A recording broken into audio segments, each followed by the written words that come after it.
and it'll remain 1-2.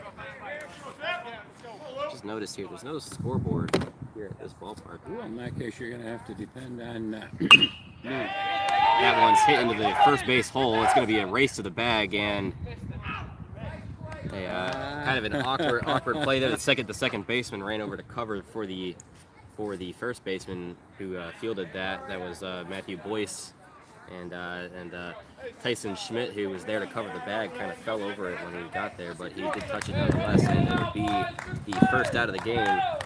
So I'm asking you, did he get it or did he not? I think he did. I think he tripped on the bag. I think he's stepped over the bag completely, but that's beside the point. So stepping on in, it's going to be Conlon Taylor. First pitch is in for ball one. And apologize, that first at bat we had an IT guy from Windsor come over here and stick an iPad on our table. So it's a little bit in our way, but we'll make it work. It's not our home after all. Second pitch in, and that will be ball two on the Alico starting pitcher.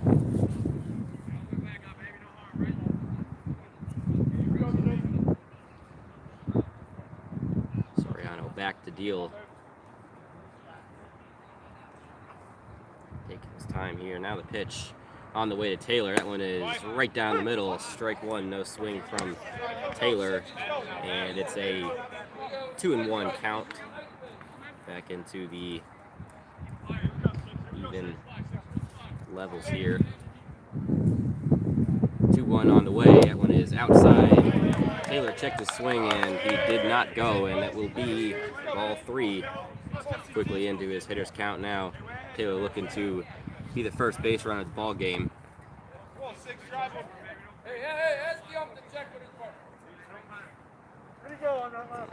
The Windsor bench requesting the first base umpire's opinion on that check swing, and he puts him straight. Remains a ball, 3-1. Soriano the deal. Inside and gets the call, strike two. So a full here early on, a nice curveball there that dipped back inside the zone.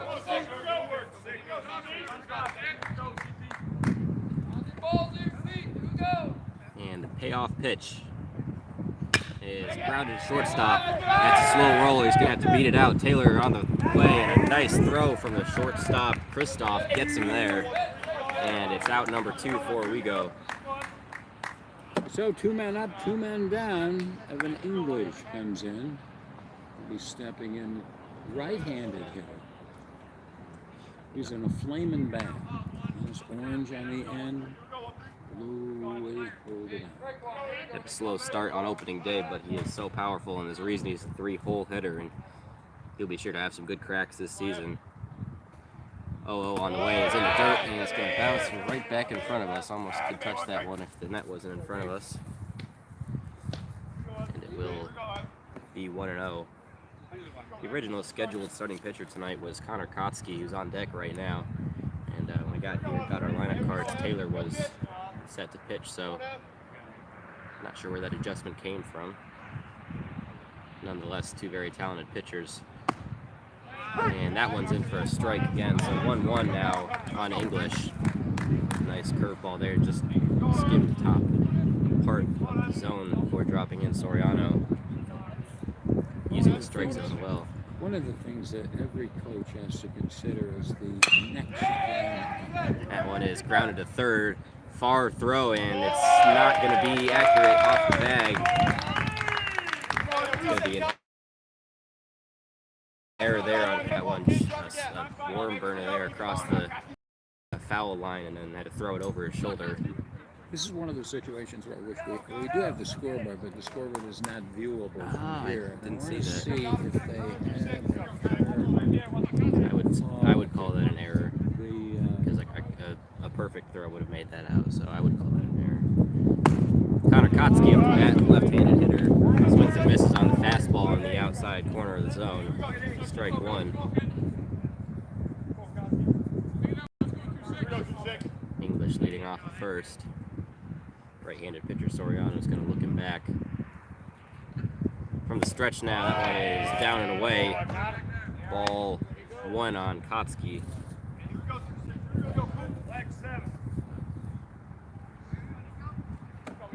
Kotsky, a 3-sport athlete, bowling and soccer. He's a goalkeeper on the soccer team and one of the best bowlers in Section 4. So diverse range of sports there as he watches another ball outside and up for ball 2.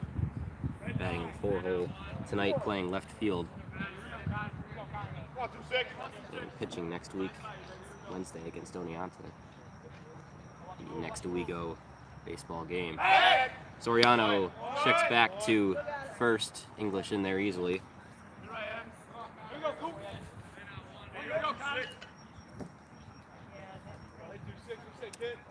Kotsky back in the box. His back toe on the very back, in the very front corner of the box. In the stretch, Soriano again, and good pitch there to hit, and it's fouled right back into the netting. Which rippled all the way across the net, as a matter of fact. This camera right here in front of us, it's not quite lined up. As soon as the guy left, it fell off of the spot that he put it in, so I'm sure he'll be messing with that all night. You know, we must explain that some of the games here are live streamed. I know they've had a long reputation for football and basketball live streaming. Didn't realize that they had started live streams of the softball games and baseball games. Well, this thing is picking up audio. We're going to be announcing on 2 different broadcasts today, so good for us. Some simulcasting today. I'll comment on that in a second. 2-strike pitch is up there, and it's going to be a full count. So if we mention a simulcast and you say, oh man, I can pick up that. So you run over and you go to probably the website and tune into the simulcast, the video. Probably not going to sync up with us. Nope. And payoff pitch fouled back and into the creek again. There's a creek surrounding this entire field. There's a cemetery to the left side, foul ground, but about 270 degrees of creek behind us. So I'm sure that place collects a lot of baseballs in the springtime. We happen to have lots of activity here as we have everywhere else.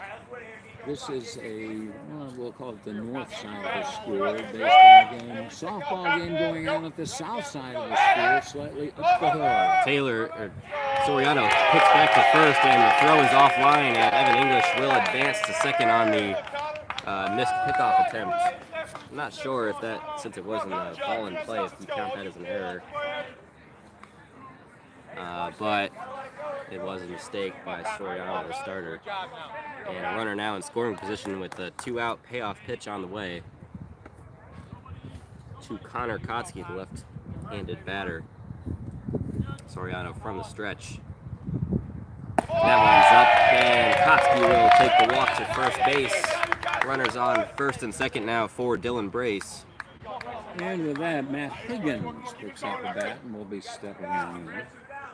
Brace quickly having to throw his catcher's gear off after that walk there. Given that he's a catcher and there was 2 outs, 2 strikes, he couldn't afford to be too far from the plate with his gear. So now he steps in, ready to hit. It's got to be the worst situation as a catcher when you have to bat with 2 outs like that and scramble back. He rips one into that gap in left center field. That's going to score English. Oh, never mind. English gets the stop sign just as the ball was picked up at center field. So bases are loaded for Matthew Higgins. Now, honestly, I'm a little bit surprised that TJ Wegman over there and the third base coach didn't wave English home there early on in this game. That ball sat up in center field, and I think he would have had the room, barring a perfect throw from the outfield. Well, you have to say, Dylan Brace, with that single, more than happy now to have to put the gear on later. Now into shortstop, Higgins takes the first pitch on the inside of the plate, strike 1. Be looking to salvage something out of this inning that started off quickly down 2 outs, and now a little bit of a rally going. On the way from Soriano is another strike in, and we're down to potentially the last pitch of the inning once again.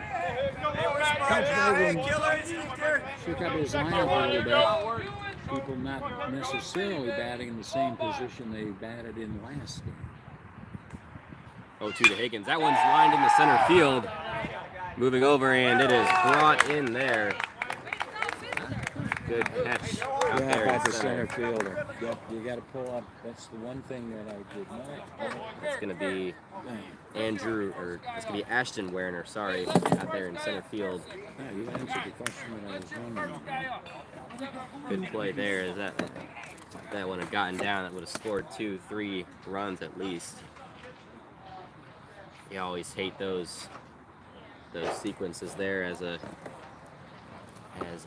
hitter when you're that close to a big RBI opportunity. Squared it up well, just didn't put it in the spot that it needed to be. So, in any event, that means 3 up and about 6 up, I guess we'll have to say.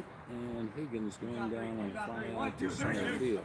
So, as a result, no runs, no 1 hit, and no errors. 1 error in an area that we think about, and that's about it. Coming up for the Windsor Black Knights, as I flip a different page over here, it is going to be the top of the order. Tyson Schmidt will be leading things off. Ashton Werner coming up after that. Then Ryan Werner. Lots of Werners on this team. Batting in the number 4 position, Ryan Kristoff, if he is needed. See Conlon Taylor warming up here to pitch, and he has a very powerful pitch mix. He can get over into the very low 90s on his fastball. We're seeing that here just in warm-ups. It's got to be scary for an opposing hitter, but you get more used to it. The more you see these high school games, the faster the velos are getting, and Taylor is no exception. Let's see.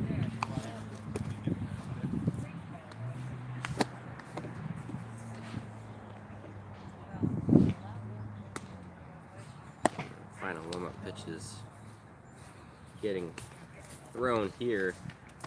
The Windsor players try and size them up over in the on-deck area. Interesting dugouts here. There is a covered part of the dugout, and then there's a fenced-in gravel area next to it with some certain equipment in. Would you flip your line of fire? I need the one that you have hidden. This is one of those things where no matter what you do, folks, you always have things in the middle of the day that distract what you're doing, and as a result, I forgot to make up the normal chart that I would usually make. And anyway, I will leave things for you to do your stuff for me. Hey, Ty.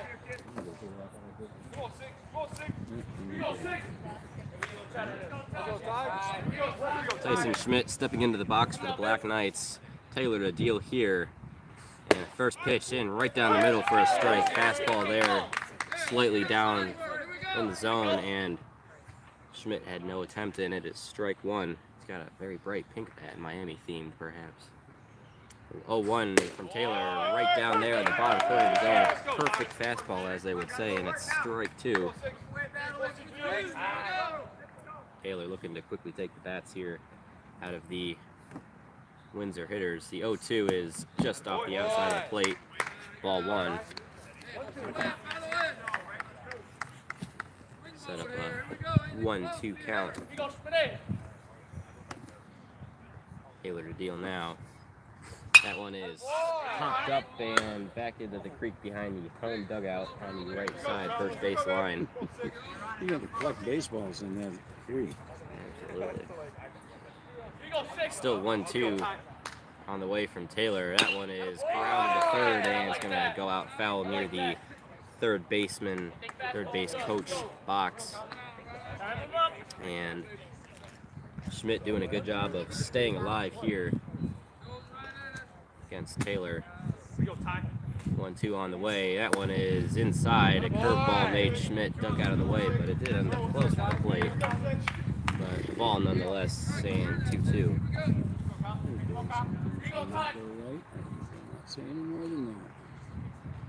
Taylor's 2-2 is up and will be a ball. And Schmidt doing a good job of watching these pitches. He's got it up to full now. The payoff pitch from Taylor is fouled back up the same place he put it last time and back into the creek. Be hearing that a lot tonight. Empire needs some new baseballs, already lost so many of them. You can't return these ones like you can at Owego. Another payoff pitch, the 13th of the at-bat. On the way, that one is up, and Schmidt will take his free pass, and a great at-bat there from the leadoff hitter for the Black Knights to get on in that many pitches and really frustrate the starter, Taylor. So, and that's going to bring up Ashton Werner, I'm assuming brother Ryan Lake, on the number 3 slot.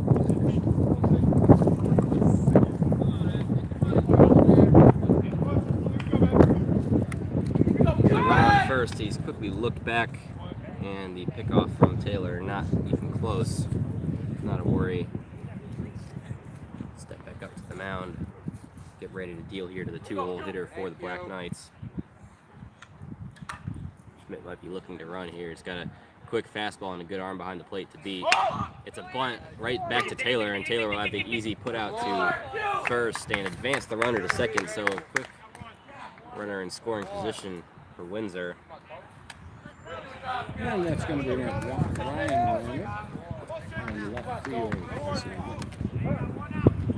3-hole hitter for Black Knights, looking to come in and do some damage. It's a quick mound visit from Dylan Brace over to Conlon Taylor, and going to break after just a moment, maybe quickly chatting about the next pitch sequence. Ready to go now. Taylor is from the stretch. Higgins holding the runner on second. 0-0 on the way. That one's lined up to the second base bag, picked up by Higgins, and he's not going to have to play. Runner advances to third, and that was one of those crappy blue hits there as it was hit right off the top of the bat. Made it just over the head of the pitcher Taylor, and then had enough backspin that it killed itself right in front of the second base bag, and Higgins unable to catch up to it in time to make the throw. It would have been a hard play nonetheless. And a little bit of a funky hit there. Will go down as an infield single. Runners advance. So runners on the corners now. Brings up Ryan Kristoff, the 4-hole hitter, looking to do some damage early on Taylor from the stretch. That one is swung on and missed. Taylor with the high heat there blows him away. Patience, Ryan. I'm coming to you. Taylor quickly ahead of the count, going to get his first out of the game here and get back on track to keeping this a quiet inning. Oh, Juan is going to lays down for a bunt, pops it up into foul territory. English racing over, and he can't catch it. That'll make it 0-2. I noticed it on 2 plays now so far. Watch the next pop-up that hits the turf. Just pay attention to it. Tell me what you notice. Absolutely. Years ago. Taylor again in the stretch here. Got to protect the plate. Kristoff here. 0-2 quickly. On the way from the stretch is lined to third. Picked up by Lewis. Lewis chucks it all the way across the first and gets him with the 1-hop throw. That was a nice play. Had to field that backhanded on the third baseline, and then with his feet set, chuck it all the way across 180 feet, and only needed 1 bounce to get it there, and gets the runner just in time. The runner on first advances to second. Runners on second and third now for Alex Burpee, the 5-hole hitter. 1 down in the inning.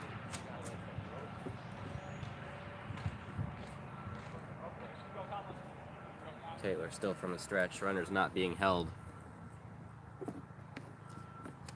Pitch on the way. That one is up and in. Swung on and missed. Good pitch there from Taylor. And so far, hitters having trouble catching up to that high heat when he can locate it up there.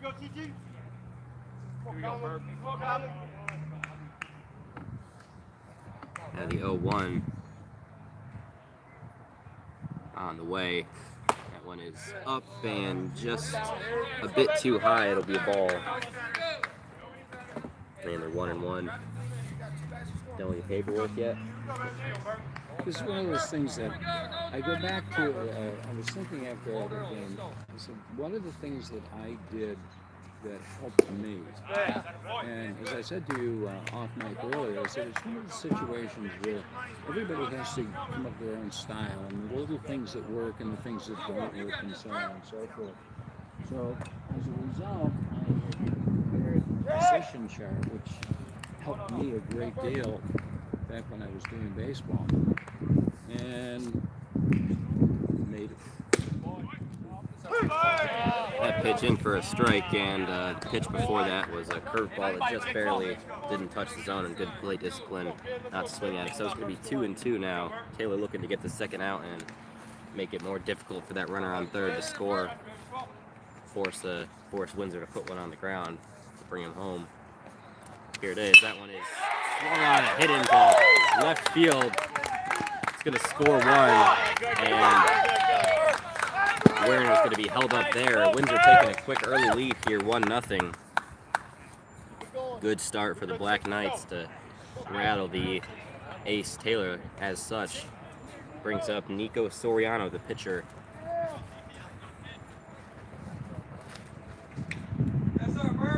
So Ligo trying to regain their composure here. Runners on the corners, still just run out. Taylor has some trouble to work out of. On the way, Soriano now from the stretch.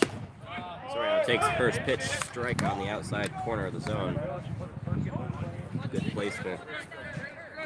There's like a girl across me. Yeah, I don't know who they play. One Nico. 0-1 now from Taylor. I think it's Ilka. That one also down the middle, and that's going to be strike two.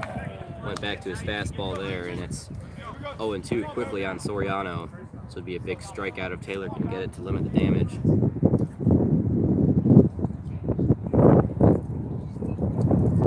And here it comes. Outside of the plate and called strike. And that's going to retire the side. Somehow must have missed there. It retires the side, but remember, it ends up being one run, so as a result, here we go. Can you clarify where those other two outs came from? I don't know.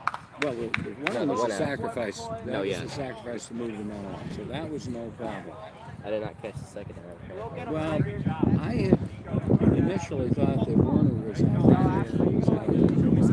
But I had you corrected, so I was still doing paperwork, and I just changed it. But anyway, I can still go with that probably because the second out and strike out of Nico the third. So that's the easy part of it. We're going to head to a very quick break here. Soriano getting back on the mound. We'll be back for the rest of this game. It's the top of the second now. You're listening to Southern Tier Sports via Mixler.com.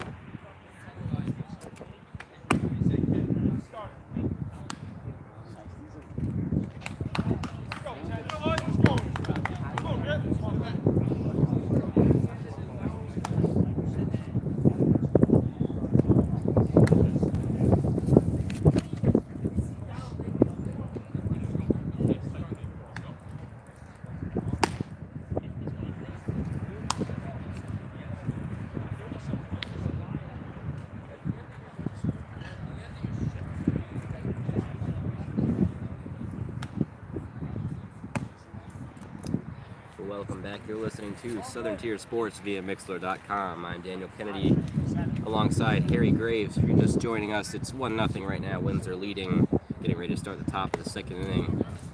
It's going to be Mason Grippin leading off. And on deck, it's to be Jack Bucksbaum behind him, Joseph Palladino for the Owego lineup. Getting started here. Soriano steps up, Grippin getting his first at-bats of the season right now. DHing today, Jacob Bensley DH'd on Tuesday. First pitch is down, and it'll be ball one. 1-0 Grippin.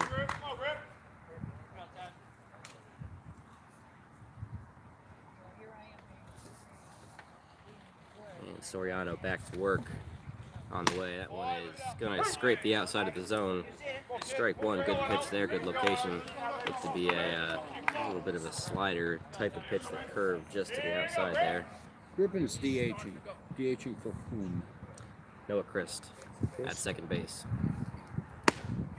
Second pitch there is on the inside corner, gets the strike two call. So quickly down in the count, 1-2. Grippen looking to get something going here before we go. He's batting with that two-piece bat. Never really understood those. 1-2 on the way, swung on and missed. Got the pitch he wanted there, couldn't quite line up with it and make contact. And it brings up Jack Buxbaum, the right fielder.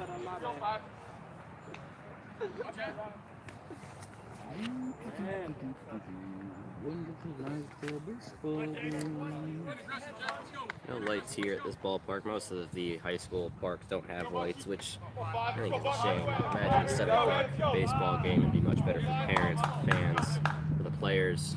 Soriano, first pitch on the way is outside, ball one. Disappointed Buxbaum.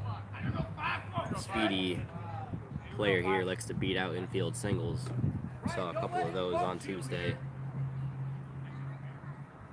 Soriano's next deal, and that one is down and doesn't get the call. Ball two. Off-speed pitch there. Might have clipped the zone, but it ended up in the dirt, and that's hard for the catcher, Werner, to sell. 2-0 on the way is fouled right back. And about 3 feet to the left of us. A little bit scary. And with how far the net flexed back there, we are right up on the backstop. So one of those comes right back here and get really close for comfort. 2-1 even count now on Buxbaum.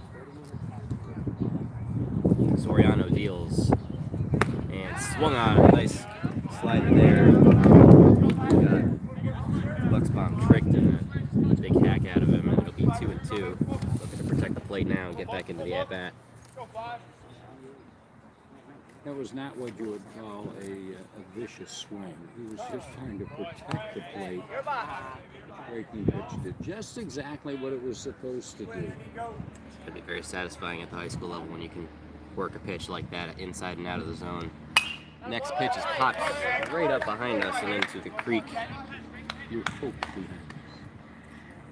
that's what I used to refer to as an elevator shaft shot. It went straight up and straight down.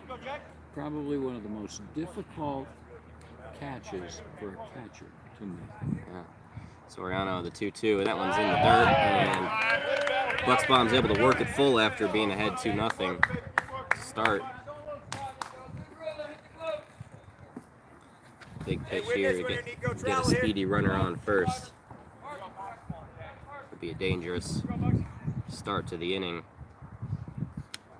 Payoff pitch from Soriano is swung on and fouled over to the bleachers on the right side, the first base dugout side. And Buxbaum stays alive.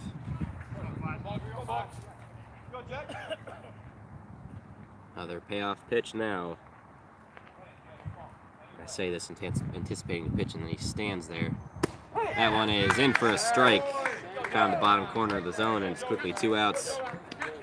Yeah, and if you notice, both of them on the big K. So as a result, you see the magic on the mound, I guess is the way we want to call it. Joseph Palladino stepping in, and as you just said, Soriano really starting to work that zone well.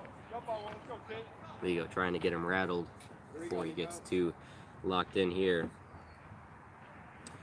Pitch on the way from Nico there is fouled into the creek over the first base dugout. I'm chuckling. You made the remark that one of the listeners passed along the line of the last game. We talked too much about the weather. Well, today we're talking too much about the creek. Well, there's not many better ways to describe a foul ball here, but they all end up in the creek somehow. So. Off to the left, off to the right. Straight over our heads. Palladino. That one is fouled, and I can't say it went in the creek. It did barely get kept in the field by the backstop. Bucks or Palladino doing a good job of making contact here. He's a little bit behind it right now. 2-strike pitch on the way from Soriano. Right down the middle and a little bit high. Gets the ball call there. Palladino staying alive.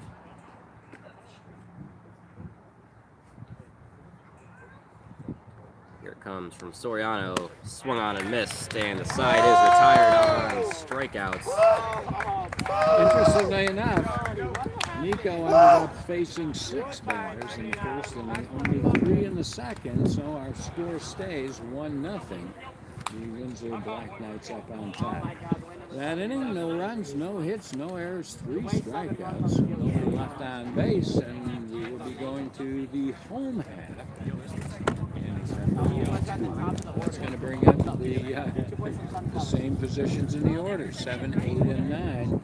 And Matt Boyce stepping on in, followed in there by Ryan Waddell and Bryson Werner. 3 Werners all in the starting lineup tonight. It's one of those situations where I didn't have time to check out if they're cousins or I was going to try to get in touch with one of the people at the school, and sometimes you just run out of time and don't have the, well, I have the time. The thing of it is I couldn't get them on the first time. So as a result, it goes from tomorrow, what do you got? Got Flag football? flag football. We go versus Shenango Forks. That's a 4:45 start time right after school for the most part. And following that's a cross game. The scheduling ins and outs of spring sports, you never get tired of it. The thing that I am impressed with is thinking of this, what I'm calling football.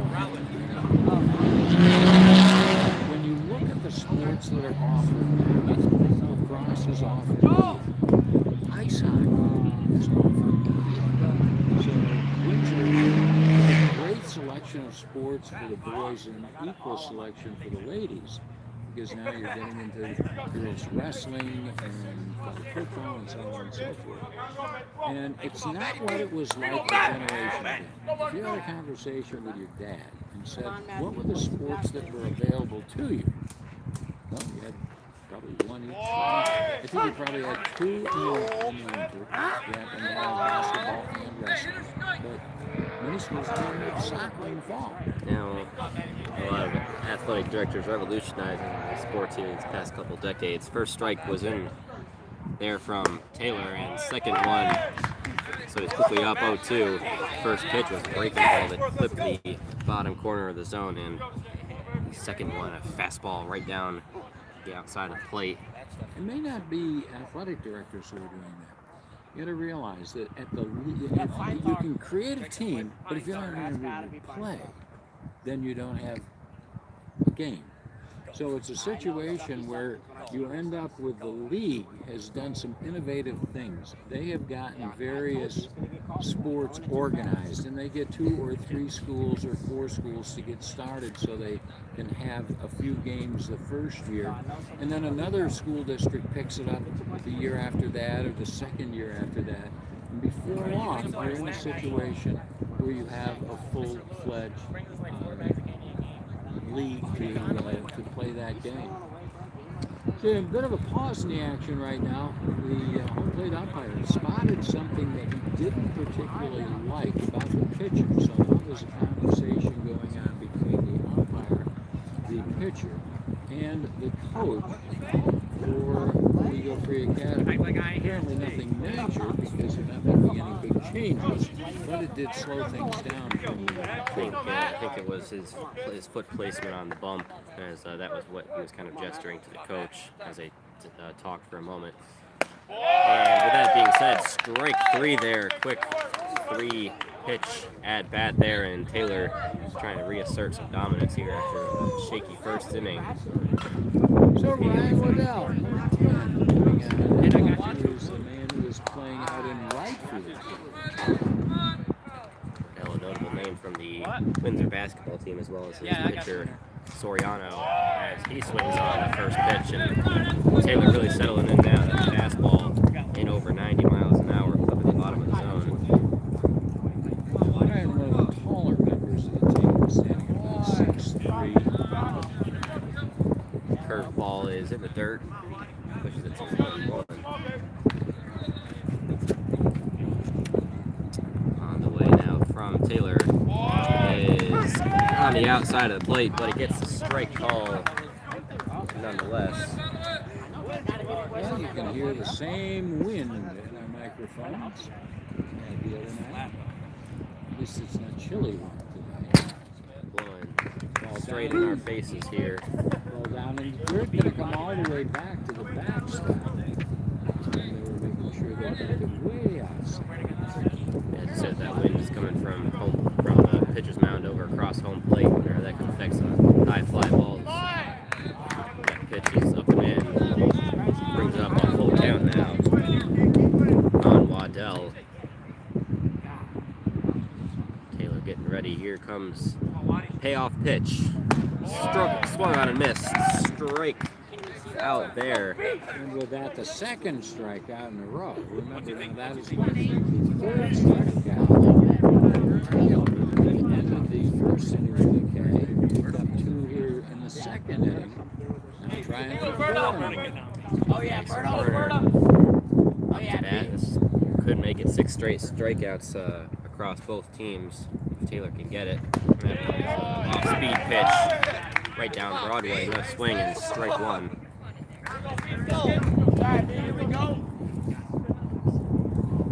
Taylor back to work now. That one swung on as well. Went back to the fastball there.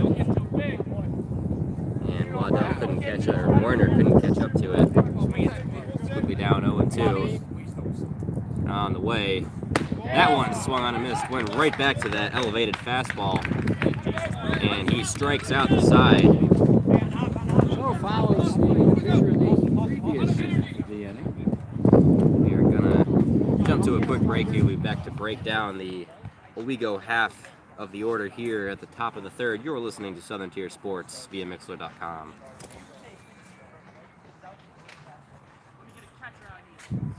Hey, somebody's got to be ready to run him up.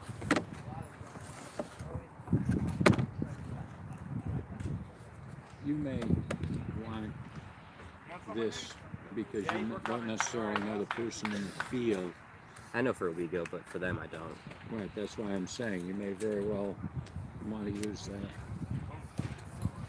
So.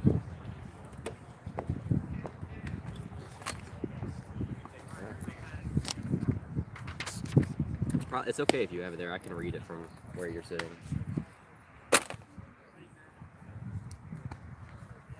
I found that to be a lifesaver. Yeah, it is. Because I could just simply I didn't have to read a number. Yeah. This is going to be a big inning right here. And we are back here on Southern Tier Sports. We thank you for tuning in to us on this beautiful Thursday afternoon. And Harry, we had seen some great pitching in that second inning on both sides. And, you know, everyone loves those base hits and those home runs and everything. But it's always nice to appreciate some really good pitching when you can get it like that.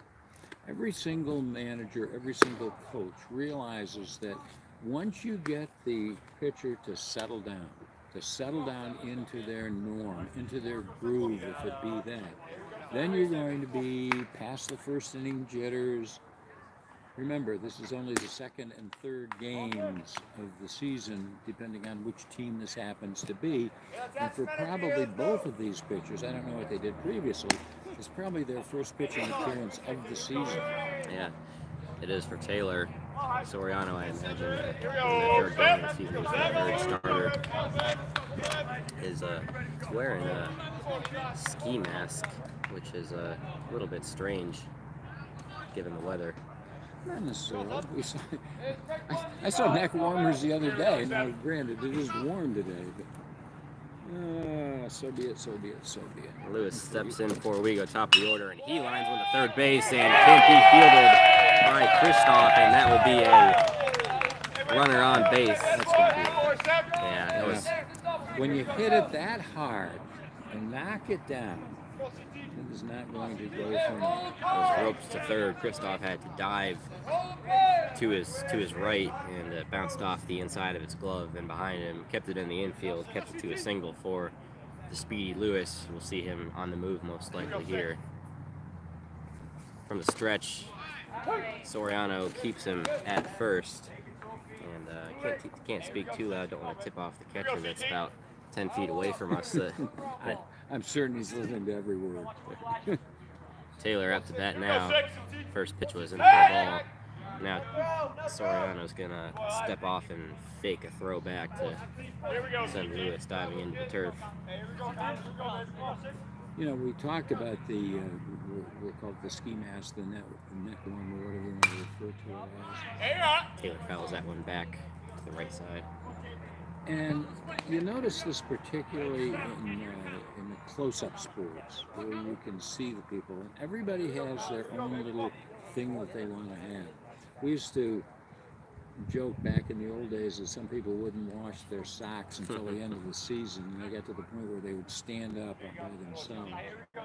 But you get people with various adornments, I guess we'll call it, or you got to have not matching socks, or you got to have something, whatever.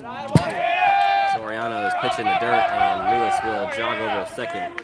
That ball came all the way back to the backstop, and all of the preventative measures from Soriano with multiple step-offs and pick-offs attempts, and it's all for nothing as puts that one behind his catcher, Werner, and Lewis advances to second without getting his jersey dirty. Well, I suppose he wouldn't get it dirty here nonetheless, but you get the metaphor.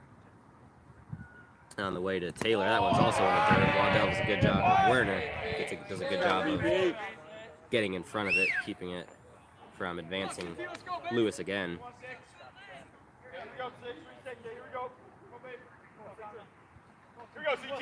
Taylor back in, or CT as they call him. Ready to go. It's a step off and pitch back to second again. That's an actually pretty darn good move for a difficult pickup. Yeah, you don't see that pick off to second very much. He's being held on, Lewis, by both the second baseman and the shortstop. Nico did a really good job of swiveling that On the way, that one's in the dirt as well, and it's 3 balls now on Taylor. That's not surprising at all with a man at second, because you've got to be aware of him. You can't just concentrate on the batter.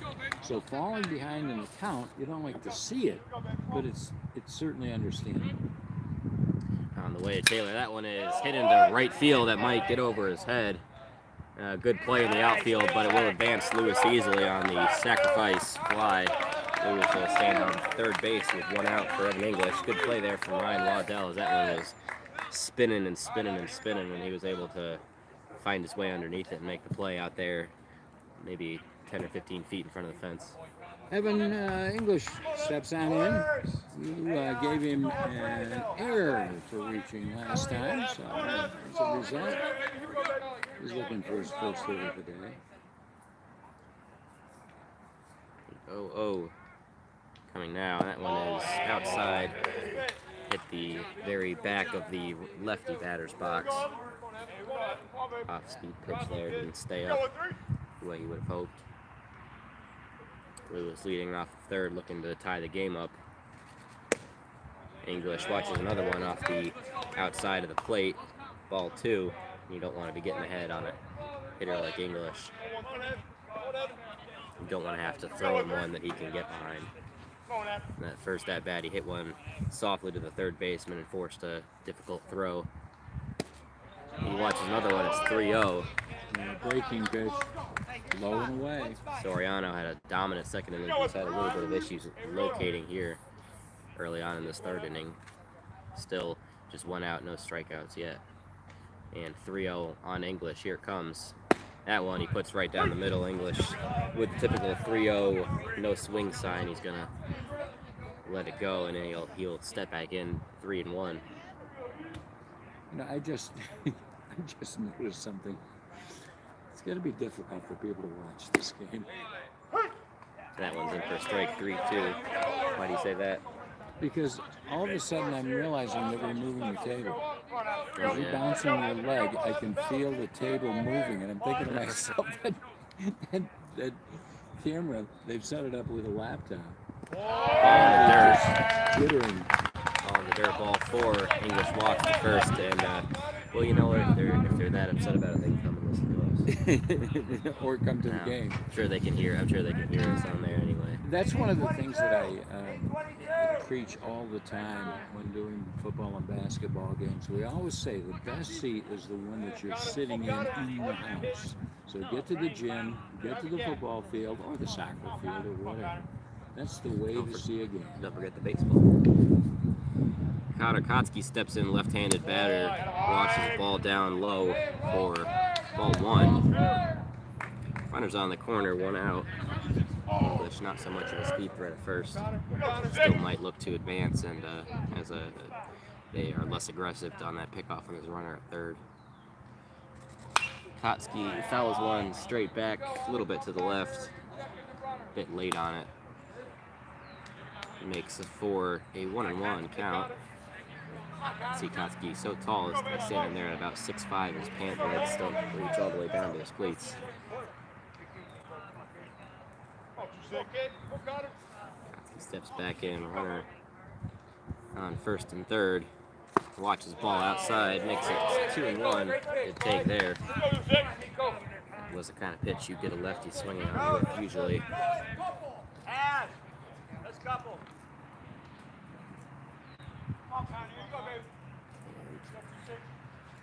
Now here comes the 2-1 from Soriano from the stretch. Same exact pitch outside there, doesn't quite touch the corner. And a 3-1 count. He's had danger of loading him up here with just 1 out. And the early on in the season RBI machine, Dylan Brace, standing on deck. Pitch on the way now. That one's outside, ball 4. I did not have the correct count. Apparently that's ball 3. Kotsky will step back in. Full count now. Maybe that was a strike. So payoff pitch on the way here. Soriano looks the runner on first back. And here comes English running. And Kotsky gets a tip of it. Fouls it back. And English will take the pitiful jog back to first. He had plenty of speed there to beat it if it was a strike. Otherwise, a walk, he would have not had pressure, of course. See if he goes again. He does not. Kotsky swings and misses. And a good at bat there for the pitcher Soriano to push it to 2 outs. And now Brace is going to need to get one down to score a run. So Dylan Brace last time managed to smack a single and have to run back and put the equipment on. Going to be the same thing this time. Steps into that righty's batter's box. Runner still on the corners, 2 outs. Soriano deals, ball outside. Brace looking to get ahead in this count here. He can do a lot of danger if he gets one across the middle, and he'll be looking to get this run home. There's a lot of action on the base passes this inning, and they'd hate to see 2 innings of runners on third and no scoring. Brace takes one inside and doesn't get the call. It'll be strike 1. Makes it a 1-1 count.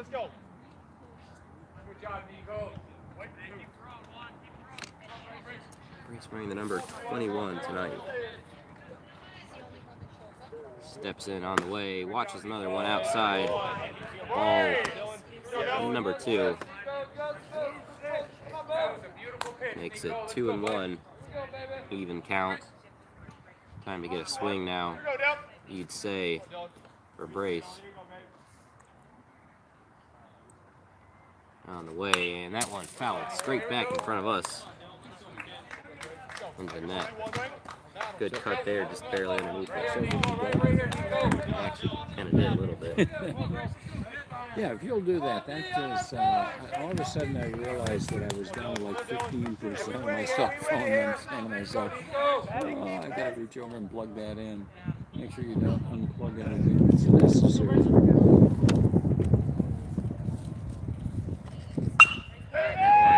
second base, fielded easily, and toss and we go down harmlessly once again. Well, that time 5 men coming up instead of the 6 of the first inning, so we're going to be having no runs once again. No hits. Didn't give anybody an error that time, but we did happen to have 1 man left on base. 1-0. Windsor Black Knights on top here in the home half of the inning coming up. Period number 3, or inning number 3, or quarter number 3. You pick your. It will be a quarter, and there's 7 of them. Yeah, well, I don't know. Sometimes that's the way people like to buy things. There. Had a kind of a flip-floppy start of the game so far. A lot of action on the bases in the first inning, and second inning was 6 straight strikeouts. Third inning, we go with some action on the bases. We'll see if Windsor can match that here with Taylor getting back on the bump. We're going to keep up that dominant bottom of the second he had about 15 minutes ago. I find it interesting in that both of these teams happen to have the same uniforms. All team members have the same uniforms. And working again a couple of years ago, I ended up seeing certain players would be wearing high socks. So as a result, you would have a team photo where you had one player with purple socks and all the rest of them with blue pants. And all of a sudden it just dawned on me that everybody here is exactly the same. Yeah, I'm not sure if that's a rule thing or not. I used to wear the high socks when I played. Well, I think baseball. a lot of us did. I think a lot of us did. That uniform is sort of a pride when you're in 7th, 8th, and 9th grade or Little League, whatever it might be. Get out here, Ty. Let's go. Talking about old timers, right? All right, so a quick meeting at the mound before we get started here in the bottom of the third, halfway through this one now. That's what you want, bro. Okie dokie. That's their drive. Come on, kid. Here. Leadoff hitter for So it's going to be Ashton Warner, followed by Ryan Warner, followed by Ryan Christo. So, Warner, Ryan. first pitch up and in.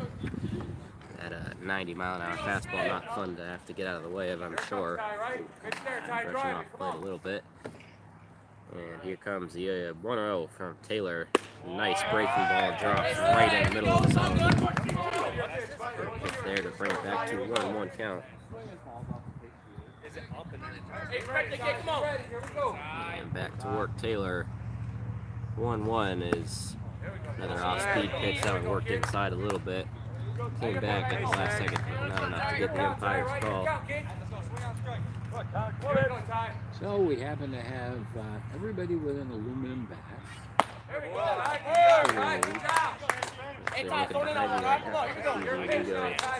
The legal coach behind us is looking for balls over there in the woods near the creek. What'd you say, swimming in the creek? On the way from Taylor, that one's lined hard but foul, out of play on the right side. If that one stayed in, that would have been base hit for sure. The thing that I'm wondering about now is if when we will start seeing the torpedo bats. Hard liner straight to Higgins at short, and he makes his routine put out there, no problem. One down in the inning. That one couldn't have been more perfect for him. A nice little worm burner straight between his legs. He just had to pick it up, take a couple of steps towards first, and fire it in ahead of the runner. Okay, so you clearly saw that one bounce twice. What did you notice? I didn't notice anything particular. All right. We won't talk about the super. Chopped straight at Colin Taylor there on the mound, who had to jump out of the way. And Ryan Warner going to make it down to first. So what do you notice in lighting Well, this? I'm waiting for you to observe it. You've got to be observant, dude. Well, I've seen a bunch of games on turf. So never paid attention to the bounce. Here we go, bud. Let's go. Was it the black pellets that kicked up behind it? Yeah. Oh. In other words, it looks like it splashes. Almost. The first time I saw it was up at OCC. Blunt laid down, steal on the way, and Brace throws it across to Higgins. It was he had to jump over the base runner to grab it, and then I think the runner hit it out of his hand as he caught it. It was in there safely. He failed bunt and run attempt, but it won't matter. It's still going to advance the runner. Come on, drive it now, bro. Drive it. Back to work now. He's going to step off the mound quickly. Come now, Cole. Go. Cohen Werner at the plate. Pitch on the way from the stretch is popped up to Lewis at third. He makes the easy catch. Only had to take a couple steps backward, and that's 2 outs in the inning. Some good work from the fielders, finally getting their money's worth in this inning. So 2 outs, runner on second. And who does that bring up? Ryan Christoph. Christoph, the third baseman. Quick mound visit just before the pitch from Coach Nick Wegman. Looking to just talk down his starter. No pitching change, I assume, at this point in the game.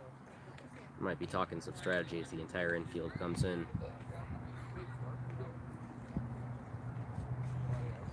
Outfielders haven't had too much work today. I was speaking to center fielder Joseph Palladino in school today, and I can't imagine, more of a boring job than you would think standing out there in the outfield on a quiet day. He didn't get any balls hit to him in center last time out, and through 3 today he still had nothing to do but pick flowers out there. That also brings me to my next thing. We've seen Rafael Devers so far this season. He had a terrible start since moving to DH for the Boston Red Sox, and we heard from John Carlos Stanton. This pitch on the way is foul right back. And moving to DH can be such a hard thing to do, and I think that can kind of be an issue for outfielders as well, as in games like this where you're just sitting around, you don't feel that involved in the game, and then you have to stand up for 2 minutes and go swing a bat at a 90-mile-an-hour pitch. That can be a challenge, and you wonder how that could affect, like I said, DH is here. That one's hit deep in the center as we talk about it. Palladino under it, and he makes the easy catch, and the side is retired. I just had to talk about it for a little while, huh? So, as a result, we end up with 4 people coming to the plate. 1 man left on base, no hits, no runs, and we do a runner. And no errors and 1 person left on base. Still a 1-0 ball game. We are going to take a quick break here on Southern Tier Sports. We thank you for tuning in. We'll be back to cover the 4th inning after this.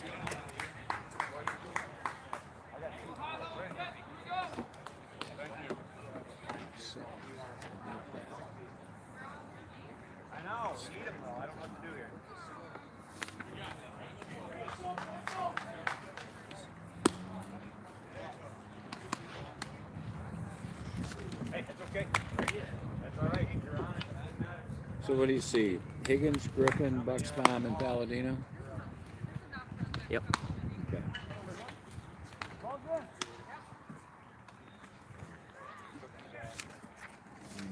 This one over here.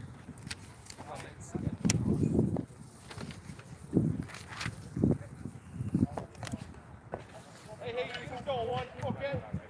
I talked to them. Come on. Blue, I got 2.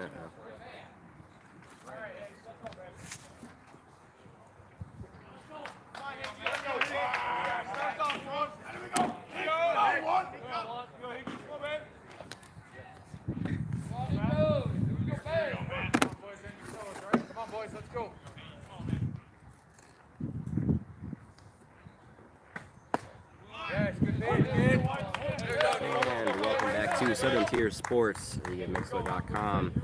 Matthew Higgins up to bat. He just took the first pitch of the at-bat, strike right down the middle. So it's 0-1. Soriano's still out there for the Black Knights. His 0-1 pitch is on the bottom corner of the plate. No call.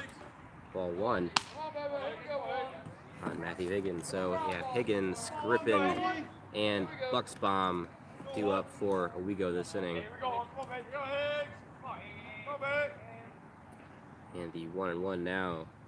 Matthew Higgins, he pops it right up. That one's going to stay in play. Catcher underneath it, and it's caught by Bryson Werner. Good effort there to track that one, especially on this foul territory. It's all slanted.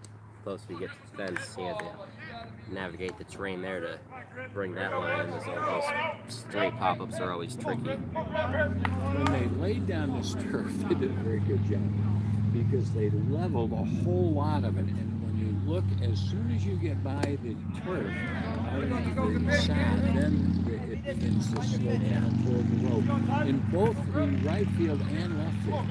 I don't want to be a left fielder trying to track one down out there. Mason gripping up the bat. He swung on the first pitch in the dirt for strike one. And the 0-1 here on the way. That one's outside into the lefty batter's box. Makes it ball 2. So 1-1 on the DH Griffin. Soriano back to work. Wish we had a pitch count for him.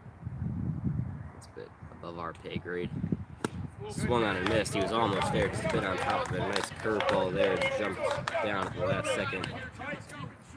Not necessarily above the pay grade, just don't have hands enough to do all of those things. Don't have enough channels in my mind. 1-2 on Griffin on the way, and that one's outside. He started to go, but before he was able to get it off the shoulder, he saw the break on it. Pulled back. The slider didn't stay over the plate.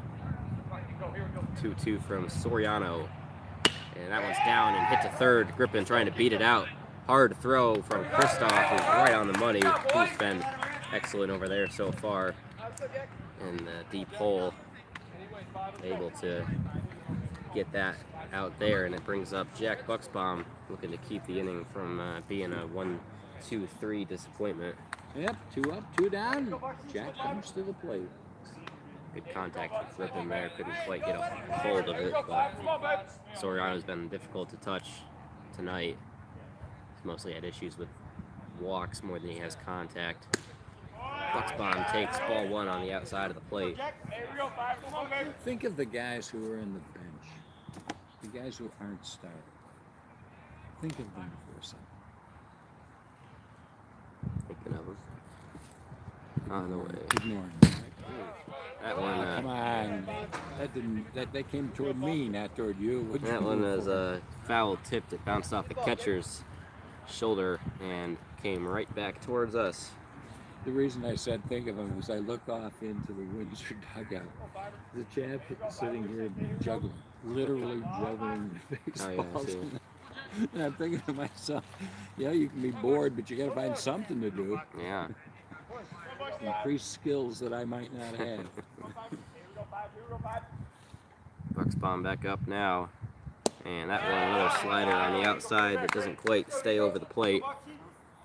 Soriano's been trying to get swings with that all night, and Owego's had good discipline with it. Leaving it over there. Back to deal now. That one, fastball over the lefty batter's box. No issue for Bucksbaum watching that, and it pushes it to a 3-ball, 2-strike count. Use your X-ray vision. Just look at that wall over there, and you might be able to see the scoreboard. On the way, Bucksbaum lines it over to third base. That one doesn't quite get through a diving stop from Alex Burpee, but nonetheless, he had no chance of popping up and rifling that one across. Not a Derek Jeter to speak of. That's a single. That is a well-hit ball. Did a great job to knock it down. Didn't make a throw. That's one thing about baseball you can always say. There's not always a good and a bad result. Well, there's good results on both sides there. A great play in the field, didn't get the out, but... So Joe Palladino, batting in the number 9 spot, coming on up. Struck out last time, now with a runner at first base. The ultra speed threat, he goes right away, gets a great jump, and he's in there easily. Good pop from the catcher Werner, but speed from Bucksbaum, and took a bounce to get to the second. No chance. Bryson's got a good eye.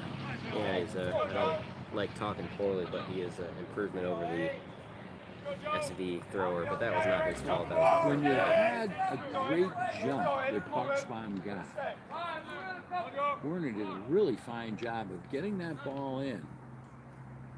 and nice move there. Soriano picks his leg up and then turns around and catches Bucksbaum in the middle of his shuffled steps, but there was nobody imminently covering the base. So Also caught the second baseman moving in the wrong direction.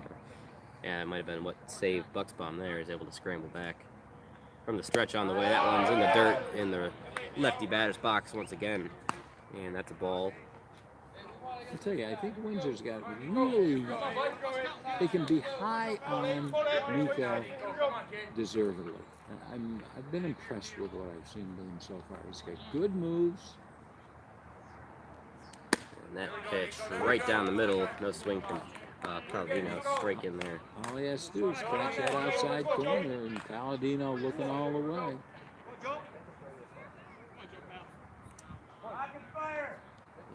here we go.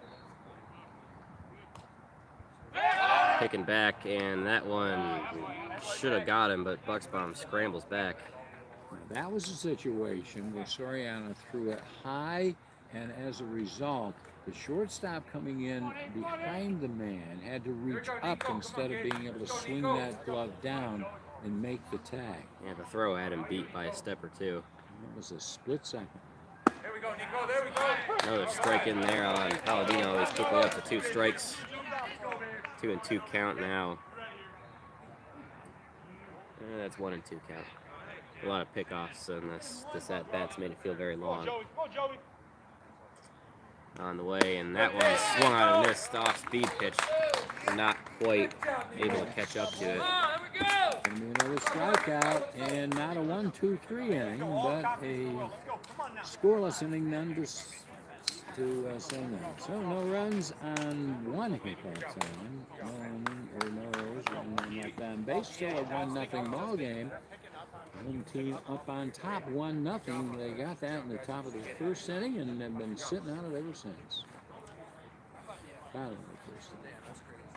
Still working out at the dugout here. Taylor's going to be out for another inning of work, as he's only kept it to the 1 run. A low-scoring game here. Not gone the way Alico has hoped so far. This is so different than all of the previous games. Remember, we said before, Windsor defeated what they call Candor, quickly, Pennsylvania, and Candor 12-zip, and there was 9 runs, 18-9 over Seton Catholic Central, and even Alico Free Academy, 12-2 over Sus Valley the other night. So it's been mucho points being scored.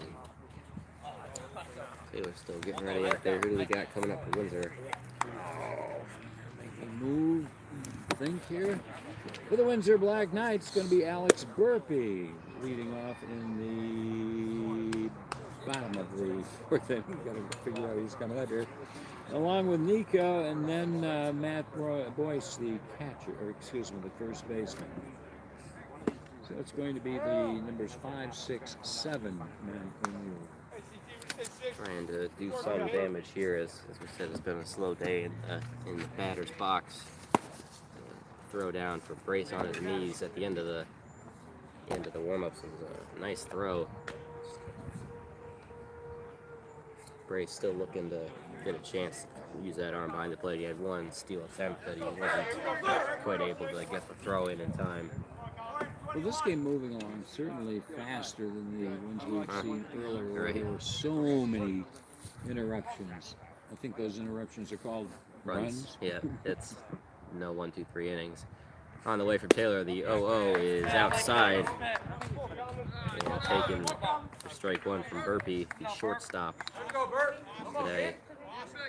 Had that nice diving stop back in the top of the 4th. Up to bat now, and he follows from the fastball way back behind us into the creek. Strike 1. Well, if you remember, you sent me a text saying make sure you grab some sort of tarp or some sort of tarp that we can use in case of rain. Well, the umbrella, the big golf umbrella, still in the corner where it's been for the last 2 or 3, 4 weeks.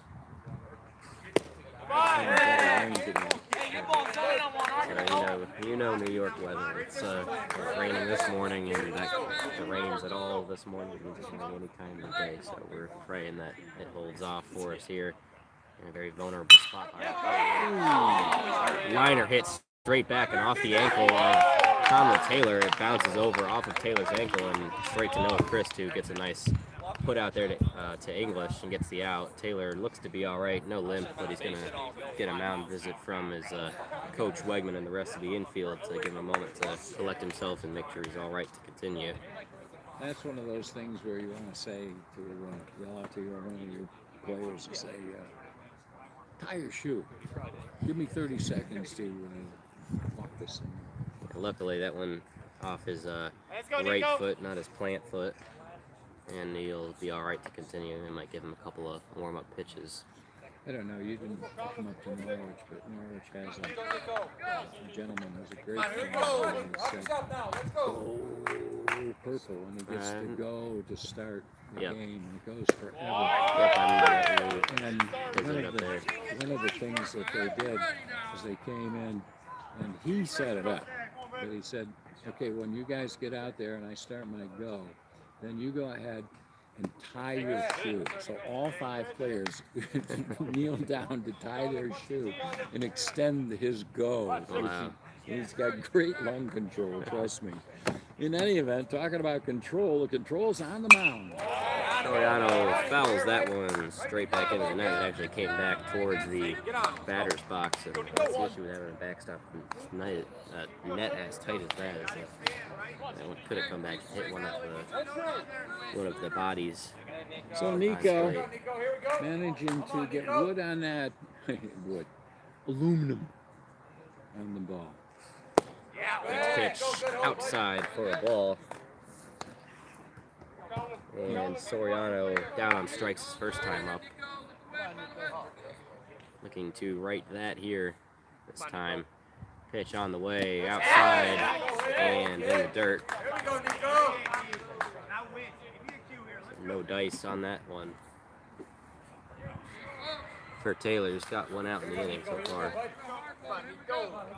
It's one of those situations where Schmidt came around to score way back in the top of the first inning, and since then it has been scoreless for both teams. Soriano goes down looking on a fastball in the bottom corner of the zone. That's a strikeout there for Taylor. This is the second time that Nico has struck out. Once in the first inning, to close that out, and the fourth. That's 3.5 points. what, 6 strikeouts for Taylor? First pitch checked his swing, but I think it was a strike nonetheless. Either way, he did go. 0-1 fouled off in the dirt, and it's quickly 0-2. Looking to get out of this one quickly. Taylor nursed up that ankle a little bit. It's still bothering him. Probably far better off walking around on it. It won't stiffen up half as much as if you were sitting on the bench for a whole time. Taylor grounded over. Taylor fields it, and he can't pick it up. Got some difficulty there. Late chopper, infield singles. And I gotta say, in high school baseball, I think that might be the most efficient spot you can hit it to. You know, that right field gap is the most efficient spot in the MLB, but I think that patch of grass between third and the mound, get a lot of slow choppers there. That's just an awkward defensive play to make. So, official score? Infield single. Okay. If it gets back to the brown, then it becomes an error. And from the stretch, blows him away there. Ryan Waddell up to bat. This is one of the situations where you end up, we said that was the perfect place for the bunt. Now that was not a bunt, it was far harder. But you're absolutely right. It's a very difficult area to defend. It seems to happen a lot. A lot of balls seem to get hit there. We've seen 4 or 5 base hits now in our 2 broadcasts so far this season. Taylor looks back to first, no dice, and they're standing. 0-1 on the way from Conlon Taylor is inside. Will continue the at bat. It's going to be 2-1 now. On, as they call him, Waddell. He swings and misses at that high fastball, and he's down to his last strike of the inning. A good basketball player. 6'3". Him and Soriano translate well on the diamond as well as on the court. Here comes the 2-2. Runner on the way. Ball on the inside, and I think Brace was surprised that wasn't the strikeout to end the inning, and he didn't quite pop up in time to make that throw. So now, runner in scoring position, 2 strikes, 2 outs. Trying to limit the damage. That one is hit down into right field, picked up by Lewis. Lewis throws it across the infield, and here comes the runner home. And he scores, so a lot to break down there. Run burner in between the shortstop and third baseman. Lewis made a diving stop, stood up. The runner was crossing from second to third. He chose not to tag him, and then he sort of hesitated, fired it across to English at first. It was in the dirt. English couldn't stay on the bag, and then as he stopped it and went to pick the ball up, the runner bolted for home, and the throw was offline, and the runner comes in to score. So you're going to get off on the hit or the error? I think that was an error. Yeah. Line into center field. Palladino cannot make the play. He's going to hold him to a single, and the runner only advances to second. So a little bit of trouble for Conlon Taylor. And out comes Nick Wegman. That might be the end for his starter tonight. As he was only a strike away from ending the inning multiple times, but he's ran into some trouble now. Those things is going to happen. I'm waiting to see if they will go with Soriano. This early in the season, not too many people are going to go the distance. We'll see if Soriano is going to be able to do it. I'll be surprised, but they may very well be CT. You leave a lot of confidence in a player like him, even when he gets himself in a bit of a jam. He's certainly not going to be happy with giving up that run. How crucial they've been today. Well, it goes to the top of the order, so Tyson Schmidt, second baseman, comes in. Taylor looking to limit the damage now and get out of it.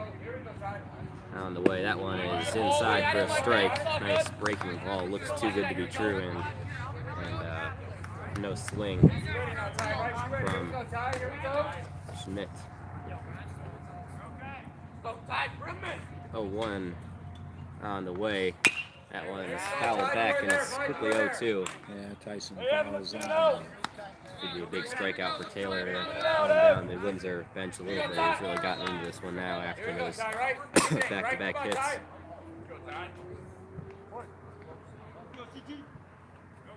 Now on the way, looks back to first, and he just about had him. He got the ball in there ahead of time, but unable to make the tag. That was the exact same situation we saw before in the pickoff play where Soriano threw it in a little bit high, and as a result, they weren't able to make the tag.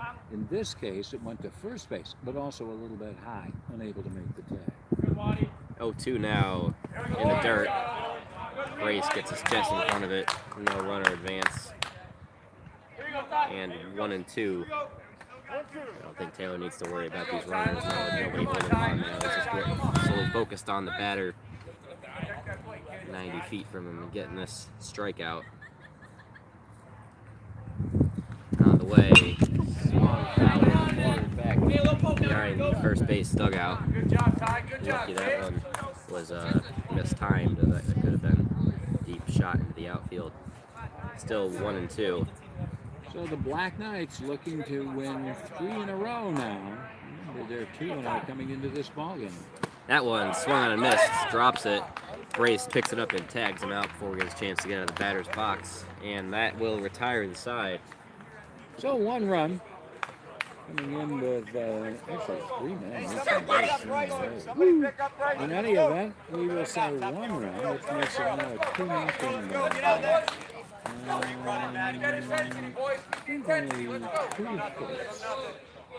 You got your button, hand on the button, so we'll let you go from there. 1 error and 2 men left on base. 2-0 our score.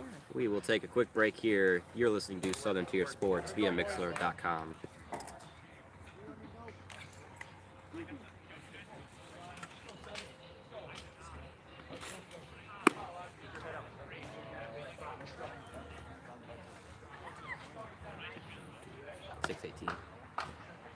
Six 18. 6-18.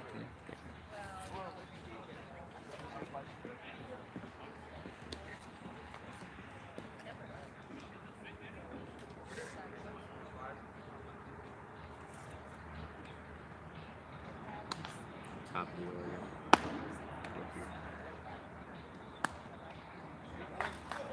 Welcome back to Southern Tier Sports on Mixler.com. Getting ready to start the top of the 5th here. Soriano's still on the bump for Windsor.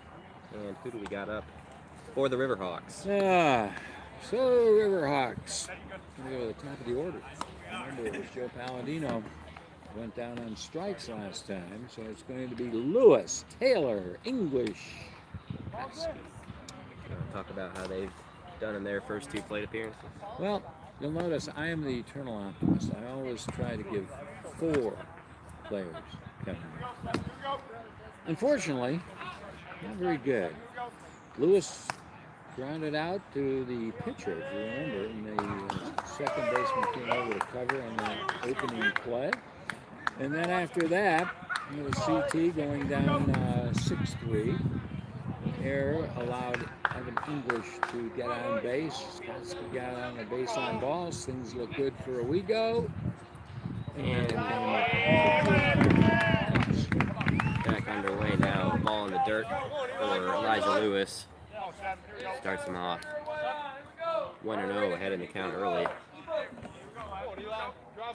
Just having a hard time taking him seriously with the ski mask. Soriano on the mound there. Surprised that's legal. They have a lot of regulations against pitcher equipment. That one is shot into center field. Should hold up. Shortstop back there to field it. And easy play there made by Burpee. Maybe 15 feet or so behind his spot in the infield. I haven't looked at that closely, but I'm not certain that that's a ski mask. I think that's just a neck, what do we call it, muffler type thing. It's I just, know that it's up over his head. he's got the arm sleeve too. I just remember they have a lot of pitching regulations with sleeves and with wristbands and all kinds of equipment and stuff. It's a bit ridiculous. Anyway, Conlon Taylor steps in now, looking to give himself some run support. Watches the first pitch for a ball.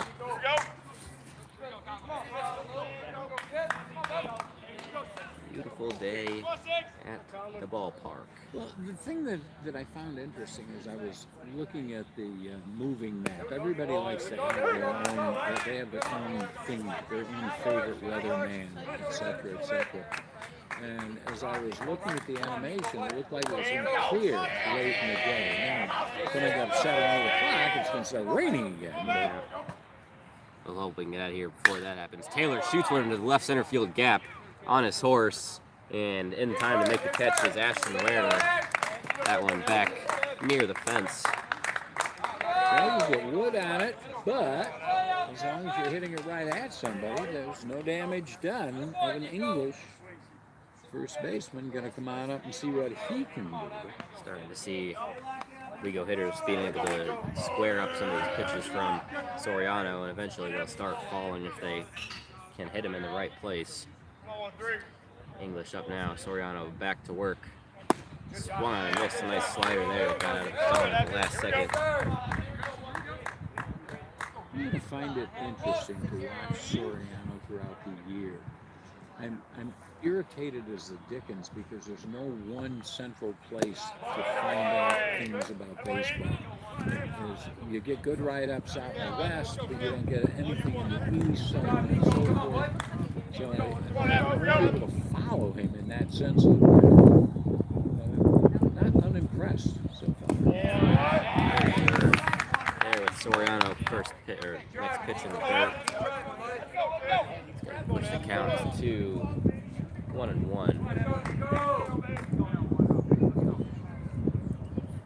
I love how old terms stick around. English hits that one off his ankle. Yeah, I could feel all the way over here. You know, it's interesting because I'm listening to you and then I'm comparing to some of the other people that I've listened to that are professional announcers. And we've had the mound, we've had the hill, you're into the bump. And there are other terms like that that have changed over time. Probably your father or your coach, whoever, probably never had a call to bump. Huh. That one shot into center field, shallow, might get down, but a great play there from Werner. Call off his shortstop, trailing back, and that's 3 quick outs for Ligo. Yeah, one of them went to the out to the shortstop. 2 of them flying out to center field. 3 up, 3 down. No runs, no hits, no errors, no left on base, no late lots of zeros.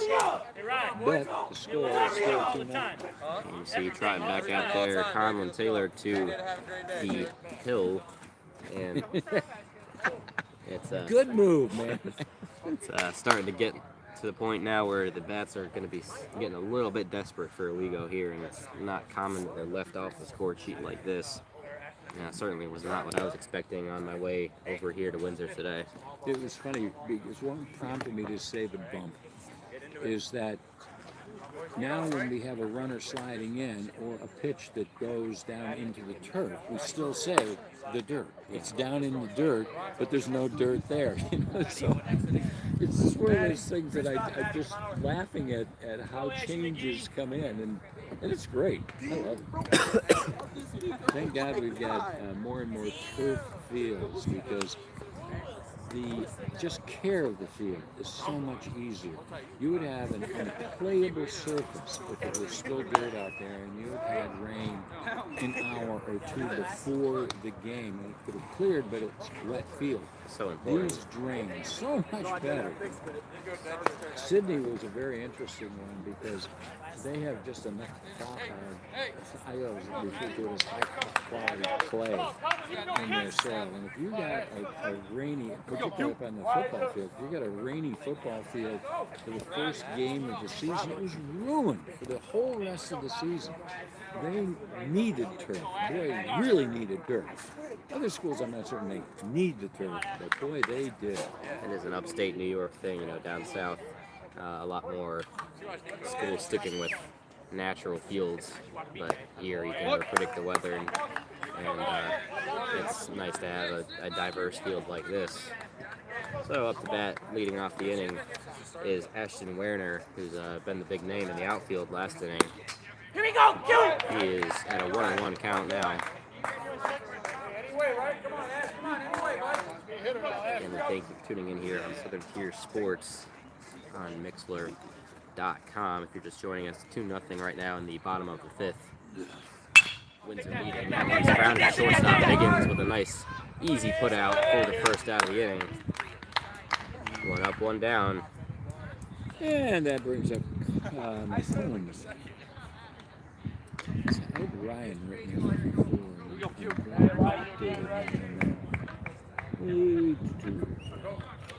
Cornwall ended up reaching both times previously. Differential number 2 man, they're in the 3-man order. Here we go, go! Down Broadway, curveball up in the zone there, no swing. And strike number 1. Here we go, go! Here we go, go! Let's go. We have 8 listeners here on the live stream above us, I can see now. Viewers. Good hold, boy. That's a big league take. I like that. Yes, You scare me when you say that. 2-1. The interesting thing that I find is that now people listening later. I found this late in the basketball season. For those of you who are unaware, I followed Norwich on Mixler broadcast, and in the same way Daniel followed Here we go, go! at at least the away games for Way to stay in that. Hey, stay back. Stay in that back leg. Here we go. Fouled off. Coming on in, third baseman scoops it up, throws it back to the hill, and we'll start it all over again. And I would find that depending on the nature of the game, whether it was a big important game, I would get a lot of people who would tune in later and listen to it almost as a podcast. And I was always pleased when you had double digits listening. Cody Werner down on strikes there, and a lot of gasps from the Windsor dugout, and even a very questionable expression from Werner to the referee or to the umpire on his walk back to the dugout. So Mr. Christoph comes up to the plate. Ended up reaching but being cut down in the first inning. Flew out to center field in the third. You can see that the lower 90s still hitting that velocity from Taylor still late in this game, and great stamina from him. So you mean you haven't bought a radar gun so that you can see exactly what it is? That one line past Lewis at third base into the outfield. Kotsky picks it up in left and cuts it back. That was about as close down the line as you can pull. It was a scream. Alex Burpee up to bat now, and you see that's the issue when you have that high velocity. It's a great to blow people away with, but if they could square it up, it's going to go much further than a breaking ball would. Nico picking up a bat. Getting ready as the on-deck person. Now, 2 outs. Runner on first, takes the first pitch for a ball. We cross 6:30 p.m., going for an hour and a half now. Typical length of a high school sporting game, not baseball. That next pitch fouled off, 0-2 on Burpee. And Taylor looking to escape out of what I imagine would be his final inning of work in this one. On the way, the 0-2, that one is inside. And he'll take a free pass. Now Nick Wegman on his way out to the dugout, and that's going to be all for Conlon Taylor in this one as he puts a runner in scoring position there. It's going to be Mason Grippin who will be taking the mound for Owego, looking to probably finish this one out if he can, if he is performing well enough. Taylor's going to head over. Taylor's going to remain. Are they just going to switch positions? Yeah, Taylor's going to remain in the field as Noah Chris heads into the dugout. Yeah. So Griffin ends up being, it was a designated hitter, so now he is going to the hill. I haven't seen yet where Taylor's going to head probably over to second unless they're going to shift him to shortstop and Matthew Higgins over to second. Nonetheless, he'll get some time for some warm-up pitches, and Taylor's not going to be happy with that outing. And you know what happens? That gives you time to pitch upcoming events that are coming up in the next broadcast, or 2 or 3 or 4. And of course, well, we are obviously broadcasting, as we stated, tomorrow. That's going to be a flag football game, Owego versus Shenango Forks. That's going to be at 4:45. At Forks or at home? At home, and then after that is a cross game. So, as we said, busy day. You're not sticking around to do both? Oh, I am the public address announcer for the cross game. So, following that game against Forks, we will have another flag football game. That is going to be on April the 9th at Shenango Valley. Owego versus the Warriors there. And then the next day after that, 4-10, I believe that's a Wednesday. Yep. The Riverhawks back at home. Baseball versus the Oneonta Yellow Jackets. That's going to be a long trip for Oneonta. And I believe that is the beginning of series play for Owego. So you're going to pass up that Norwich game, huh, on Monday the 8th? That's a long trip. Weary. The interesting thing of it is, I did Norwich a couple of seasons ago, and it was great, but you have to figure out how you're going to present things. And my starting comment at opening every game was, have the best seat in the house. from the third row of the bleachers right behind home plate. And surprisingly, we happen to have bleachers right behind home plate.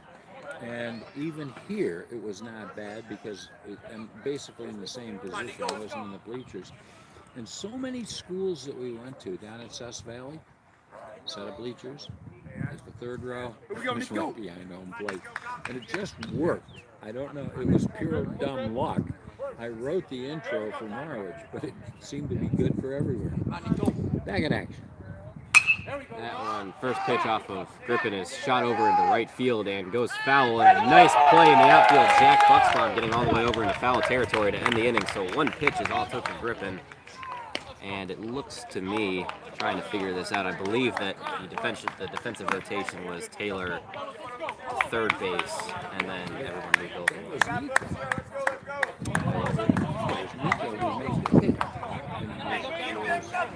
He was the batter at that point. Well, You said it was who? You said it was Griffin. Griffin is... no, Griffin is the pitcher. One pitch for Griffin. Oh, one pitch for Griffin. Okay, but it was Soriano who ended up flying out. Yeah. Okay. We'll take a quick break here. We'll be back to cover the rest of this game. The top of the sixth on the way. Soriano's still out on the mound for Windsor. You're listening to Southern Tier Sports via Mixler.com.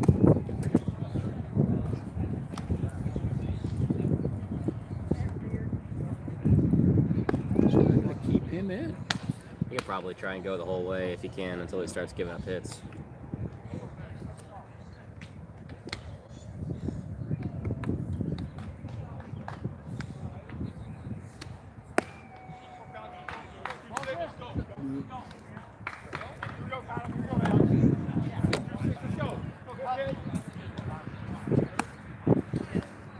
Is that position thing helpful, or Yeah, it's nice. then I've got an extra one, I'll give it to you, but you're just going to have to make sure that you get there early enough, and most importantly, get the lineup going. And we are back here on Southern Tier Sports via Mixler.com. Connor Kotze stepping into the box, which means 4, 5, and 6 hitters. There we go. Yep. So it's going to be Koski, and then Brace, and then Higgins, and Griffin. As the DHA to pitch, we will see what other defensive changes have been made next time the Riverhawks are out in the field. Yeah, it's just about now or never time with just 6 outs remaining for the Riverhawks down 2. Kotsky takes ball 2. River bench getting into this one now, seeing it's time to get fired up. Need a rally now, and that's the beauty of baseball. You can have 1 out left and score 10 runs. You can have 27 outs and score no runs. That ball is in for a strike. 2-1 on Koski. How tall is he? 6'5", 6'6". Makes a good soccer goal. I don't want to say anything that will be taken the wrong way. But he is one skinny dude. Oh, he is. You should see him on the mound. He's got one heck of a stride as a pitcher. They used to say that somebody like that who said he was so skinny when he turned sideways he disappeared. That one shot deep into right field on his horse and brings it in as Ryan Waddell. That one That is had a good hit and a good catch. a big pop off the bat there, and that's the kind of contact that they want to be getting. Waddell has had a great shift out there in the outfield. Both him and Werner have really shut down a lot of deep hits for Owego. They're getting the contact right now. They're just not getting the base hits. Dylan Brace steps up, catcher for the Riverhawks. And a good basketball player. That one lined over to second base. He's going to have to beat it out. Throw on the way is offline and in for a single. That will be an error as Tyson Schmidt just kind of pulled that throw a little bit, and Matt Boyce, the first baseman, had to reach beyond his limits to keep it on. So Brace, Give it down to second baseman. yeah, Brace reaches on the error, and Matthew Higgins will step in looking to do some damage. Brace might be on the move here. Here we go. Short lead. Is a speedy runner. Pitch on the way is going to be Higgins lays down a bunt, but he doesn't like the pitch he gets and pulls it back. Still a strike, and he's quickly down 0-1. That's one of those things when you square around and slow the pitchers, yes, you can pull the bat back. Definitely squared around. That was a strike nonetheless. Looks back to first, Brace in there standing. Interesting to see his action on the base pass, how aggressive he's going to be. At this point in the game, you need to run so you don't waste the outs, especially when you have that runner on. Well, 1 to Higgins is up and in. Ball 1 makes it a 1-1 count. He made a remark about Kotsky. Higgins isn't exactly hefty either. A great basketball player, Higgins, and both very talented athletes. Didn't say anything about that. I'm just simply saying that they're not heavyweights. Higgins pops it up. Shortstop Burpee there to bring it in. And that is the second out of the inning. So 2 down now. Parker Jenkins going to take the bat out of the hands of Mason Grippin. Okay, so who's this going to be, Jenkins in there? Parker Jenkins. Mound visit. Looks like Soriano might be done.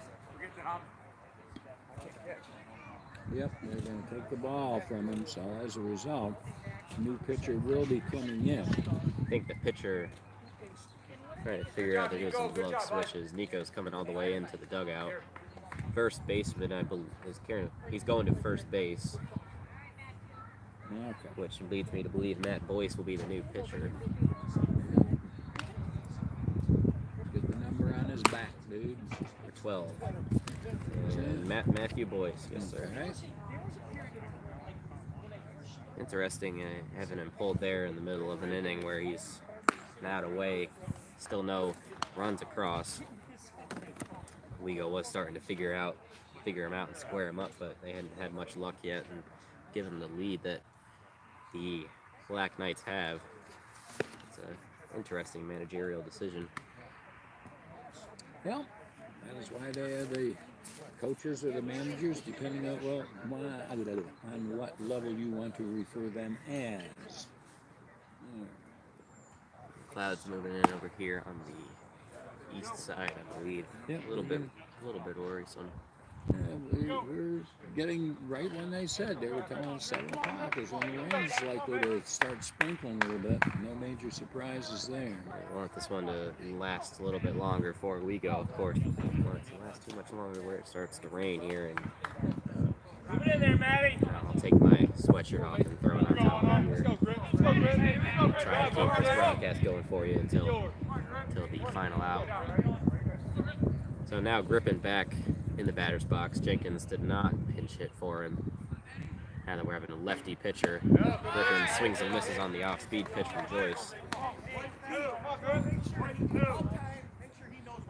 So it is a lefty on the mound. It's going to make it harder for Brace getting off of the plate. Quickly, a mound visit from catcher. So it's actually going to be Tyson Schmidt moving over to first base. Soriano goes to second. And Boyce in at pitcher. Grippin at the plate. Down 0-1.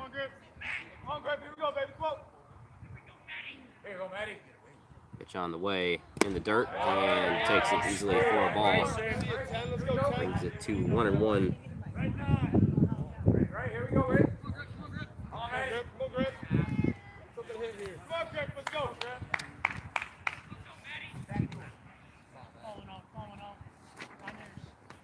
Back from the stretch, Boyce. That one is a slow curveball there that's chopped foul to the head of that one. Grippin, quite a difference in velocity from Boyce's pitching and Soriano. Grippin certainly a power hitter. His average does not match his slugging percentage. That's what you want from a DH. The 1 and 2 on the way. Down and outside, gets the call there, Grippin. So the 2 and 2.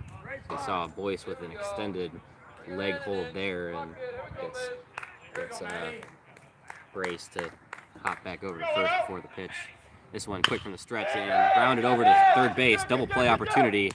Grippin tries to beat it out and he is in there. Doesn't matter, 2 outs. So all they needed was the force at second, and the side is retired. We go down to their final 3 outs here as we head to the bottom of the 6th. Grippin presumably will head back out to pitch. So, once again, no runs. And actually no hits either. 1 error and 1 man left on base. Still a 2-0 ball game. Still the Windsor Blackhawks up on top. Now the cheer coming up from their bench as they're getting ready to go up to bat one last time. Boyce, the new pitcher, leading off this inning. So, quick adjustment coming up tonight. That Boyce coming up. We got Jack coming up. Bucksman. That's where we go. It is Matt Boyce coming up. Yep, Matt Boyce, number 12. So it's number 7, 8, 9 men. Matt Boyce, Ryan Waddell, Bryson Warren. Grayson.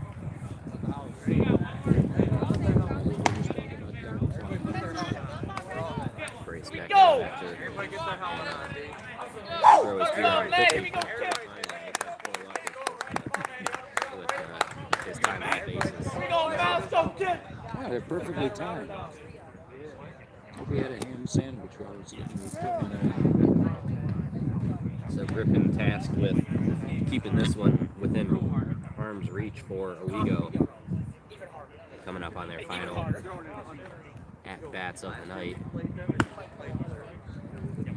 First appearance of the season for Grippin is touted to be one of the first names out of the bullpen for Owego most of this season.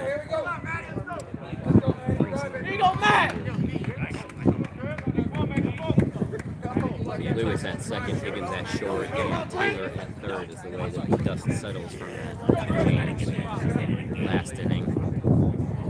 The 0-0 from Grippin is fouled straight over the first base dugout and well out of play. Hey, rhythm that hands. Here we go. Hands on crank. Come on. Hey, Matt, let's go, kid. Oh, Come on now, Matty B. Come on, Matty B. Let's go. 2 boys. Let's go, Matt. Here it comes. That one drive over to third and foul out of play. Taylor would have had a hard play to make there. If anyone's going to make that hard of a throw on the money across the diamond, would most likely be Colin Taylor, as long as his arm ain't too tired after all that pitching.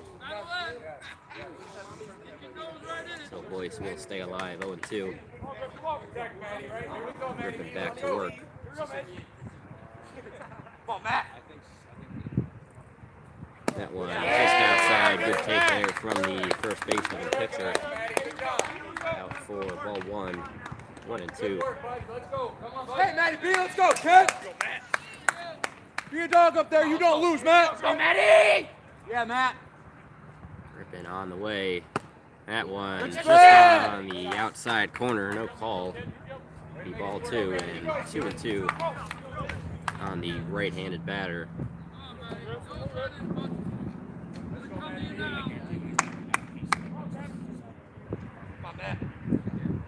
Grippin deals again. That one is hurt, and Boyce able to drag it full. This would be a big leadoff batter for Black Knights if they can get it. I've been watching Ryan with the on-deck circle, and he's timing the pitching Payoff. Weighted back. Hey, Matt, keep that arm warm, right? Payoff pitch was a strikeout there. Mindset now, let's go. Good elevated fastball from Griffin to get the leadoff hitter for Windsor. So Ryan Liddell coming in, playing out in right field. You guys can on base on Griffin's 0-0 on the way. That one is down and inside. Gets the call. Strike one. Good pitch there. It's interesting. We would watch a lot of people slide what we call the donut onto their bat. This particular donut that Liddell was using is a double donut. So I don't know if it's that much heavier, just a different design with the same weight. That pitch also in for a strike. Curveball went from the inside and scraped the corner of the zone. Another brilliant placement there. These ones actually choking up on the bat. It's up 2 or 3 inches. Trying to protect the plate. Fouls it off. Good job there. We're talking about equipment and regulations and so on and so forth. Hey, Waddy. And I'm looking at Liddell, and I don't know if he has a huge belt buckle or if he has something, a little pouch attached to the front where the belt buckle would be. See Good that? spit. And the thing that when I was watching him before, because none of the others seem to have it, none of the other players, and I'm thinking to myself, if he has to go diving in, I don't know if that's something that's going to get demolished, or if it's something no official has called him on, so it's going to be legal. I just noticed. Elsewhere, Bainbridge Guilford winning last night, 13-0. That was over Susquehanna Valley, so it was a rough start to their season over the Sabres. That one right down the middle and strike 3. Liddell's only going. Hey, please, Second start man number in a row to go down on strikes. That will bring up Bryson Warner. Griffin doing some good work so far on the mound. He's played with some dangerous counts here, but he's able to get the strikeout at the end. A very different cadence, a very different pace from what the starter was. That one is fired into the right field foul territory, and Bucksbaum can't quite catch up to it. Drops in harmlessly, as they would say. Griffin got his money's worth for that throw. Bryson, look where the center fielder is. So 0-1.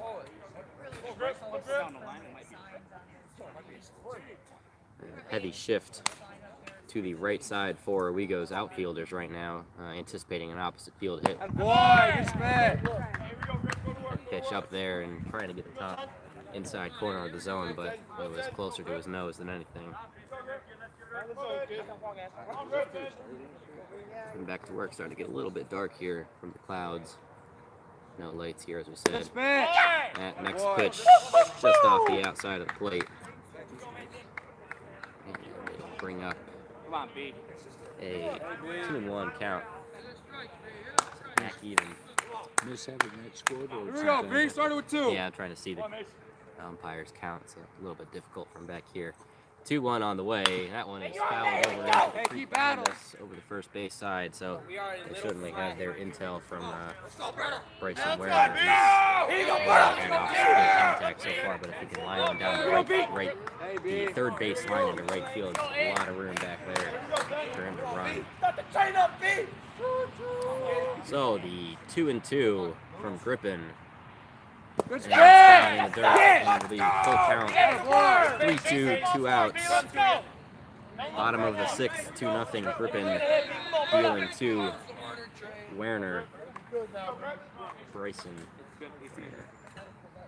the catcher. Here it is, the payoff pitch. That one's popped straight up. It might stay in. Underneath it is English, and he got it right in front of the fence. Good defense there, and Crippen sets the side down 3 in a row. Good relief pitching there. We'll head to one more quick break here and be back for the Owego 7th inning right here on Southern Tier Sports.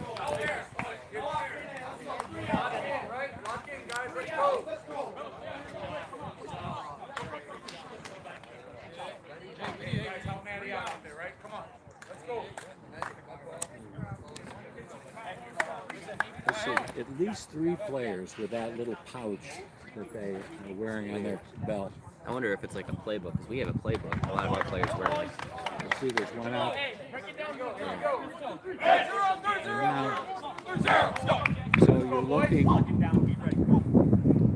now number 6. So Schmidt also is wearing one of those neck mufflers. I think it just looks stupid. And it's not like he's wearing it to stay warm. It's plenty of warm out here.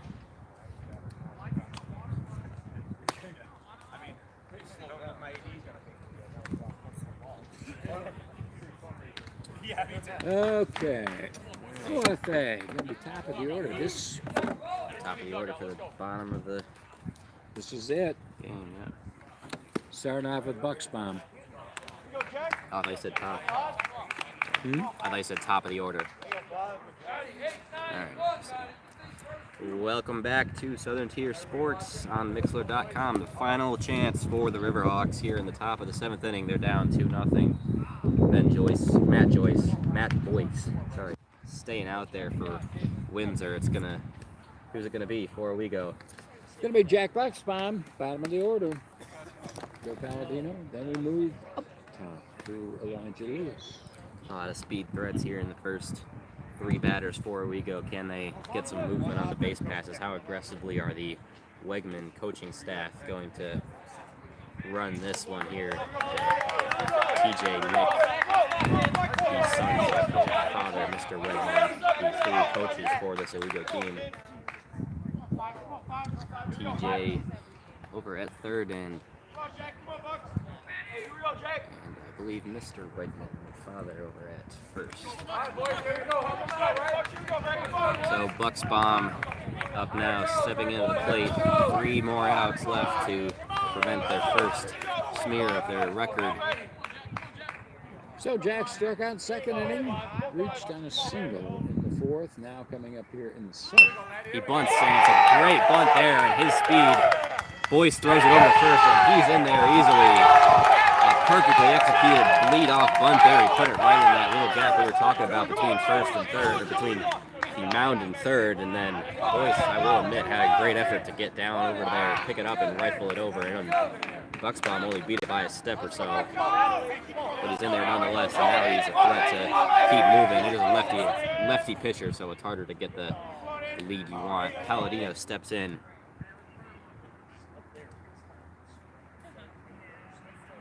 There you go, oh, from the stretch, another bunt from Palladino. That one was popped up frighteningly right behind the catcher. Couldn't quite get over there in time. Catcher Werner. Interesting, 2 quick bunts. It could be dangerous if you hit one too hard over to the shortstop that can double you up. But Bucksbaum, Palladino, 2 very quick hitters, and see if he shows his hand again. Boyce working from the stretch, quick pitching here. He bunts again, but he pulls it back just in time and gets the ball. 1-1. Again, an interesting approach from Owego with the bunting here.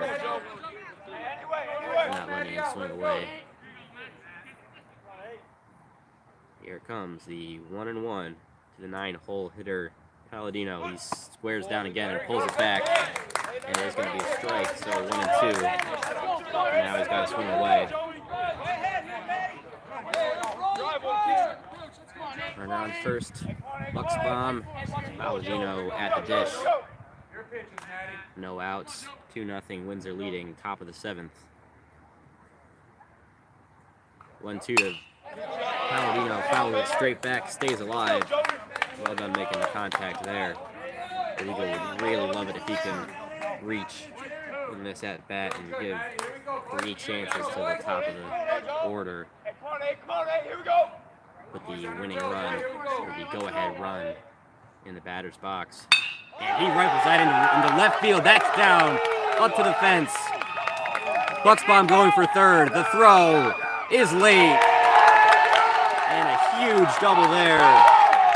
Runners in scoring position now. Palladino with his first hit of the season.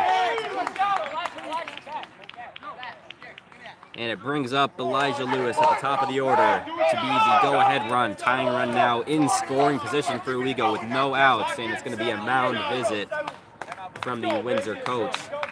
Have a word with his reliever here. Not going to be the end of his day, but need to settle him down after that start. What a hit from Palladino. That was the first extra base hit, I think, that we've seen all season. I agree. I was about to say of the game, but it was of this season as well. Yeah, but I don't recall one against us. No, there was a ton of balls in the cap, but they were cut down quickly enough. Maybe there might have been one for SB when I think about it, but not an RBI at least. So all of a sudden it gets a little bit quiet. Conflict's going to break up, no changes Lewis back into the box now. You might wonder if there's potentially some aggression here on the bases for Buxton. He might try and swipe home on anything that is in the dirt or on a slow throwback from the catcher. With that speed, that first round would be huge. Right after him, Maddie. Let's go. So Lewis steps in. Joyce still working from the stretch. Now he can't see any of the runners. As his lefty lost his pickoff advantage. Steps off the first time. Now I know the power of Palladino. Does he have speed also? He is speedy. I would say that is more of his game than power. He's more speedy and athletic than a power hitter. I go back and look at him as the football player. I mean, he was just dynamic, but I remembered him as a power. He could move all kinds of people out of the way. Very strong. Quickly 1-1 on Lewis. Took a ball outside and a strike on the inside. Let's go. Go ahead run in the batter's box. Boyce to deal from the stretch. That one's up and able to avoid. That could have hit him in the helmet. Maybe that's just our perception being off to the right of the batter's box here. But it's ball 2, so an even count now. Conlon Taylor stands on deck for we go. Here comes. That one up and not a strike, so it's 3-1. I thought that one was hittable. Probably right on his chest line. Anything's great and hittable with the butterfly. 3-1 now. Swung on and fell back here as a good pitch. He was a little bit late on it. And it's going to bring up a huge 3-2 now. Potentially load him up. Well, you wonder if you would rather have one out with runners on second and third here than you would rather have a loaded, bases loaded here. You don't want the forces all over the place. That one inside, and it's going to be a ball 4 and a walk, so they're going to be loaded up for Conlon Taylor in the top of the 7th. This situation is actually better for Windsor than having men at first and at second and third. Now there's a 4, so all 4 bases. They could turn this game on its head quickly with a double play, allow that run Buxbaum in, but 2 outs. Nobody on with the double play would be nearly optimal. Ball inside. Gotta wonder if Boyce could risk walking in a run here. The Windsor manager getting increasingly frustrated with his starter, with his reliever here.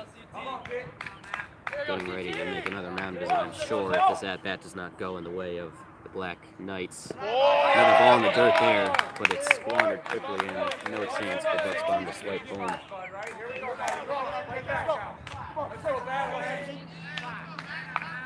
Over 2 hours of game time now at 7 o'clock. The 2-0 now to Conlon Taylor.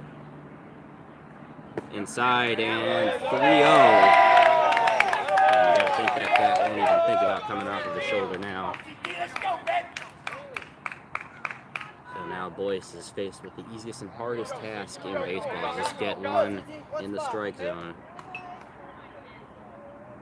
On the way, and that's in the dirt too. And Buxbaum will walk home, and it is a 1-run ball game. Bases remain loaded for Evan English. And as I predicted, out comes the Windsor pitching coach to have a word with his reliever. Actually, I think this might be a pitching change. He made a quick motion to the umpire on his way out. And it is going to be, as it appears that Tyson Schmidt's heading into the dugout. Boyce will head back to first. Or he's switching his gloves.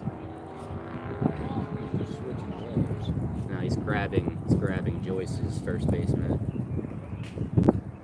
and getting his own infielder mitt. So the pitcher is going to be, can you read that number? I think that might be Kristoff, the third baseman.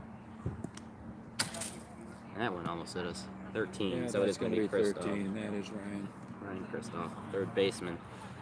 And with what is probably the hardest task you could give a pitcher, 1-run ball game, bases loaded, no outs, get out of it. Here you go, here's the ball. Well, the thing of it is you're going to get out of it either way. Yeah. The only thing of it is he has to complete the inning. Limit the damage. So it's one of those situations where you can't just simply have the first run in and then it's all over. Because remember, Windsor's got to come up again. So defensively, the Wego Free Academy still going to have to protect whatever lead they get if they get a lead. And one of The the things, drama continues. think about the potential yips from a spot like this, and I think that might be why they moved away from Boyce. He had some control issues, and especially thinking about, man, I just walked in a run. I am 4 bad pitches away from tying this game up without even putting it in the strike zone. So trying to reset that by getting in a new pitcher, but he has to worry about that if he gets behind an account. Oh crap, man, I gotta. You get that feeling starts to creep in. Oh shoot, 2 more balls. Oh. It's one of those situations where every coach is now thinking of who will I have to pitch the next game here. And these two teams are playing different things. So this next week, Windsor has only one game. That's against the Notre Dame Royal Deposit Income.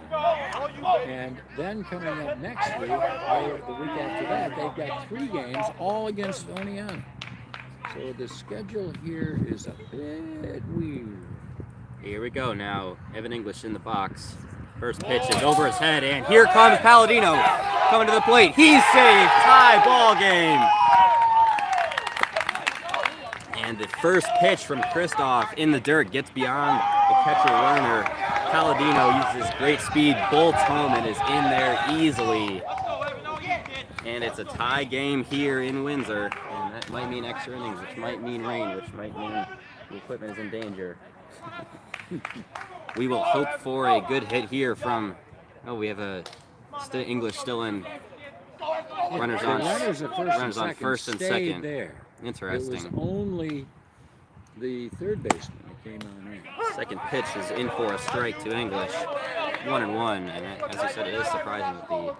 Yeah, I did not quite figure why they had moved, unless everybody was standing up there watching the runner come home.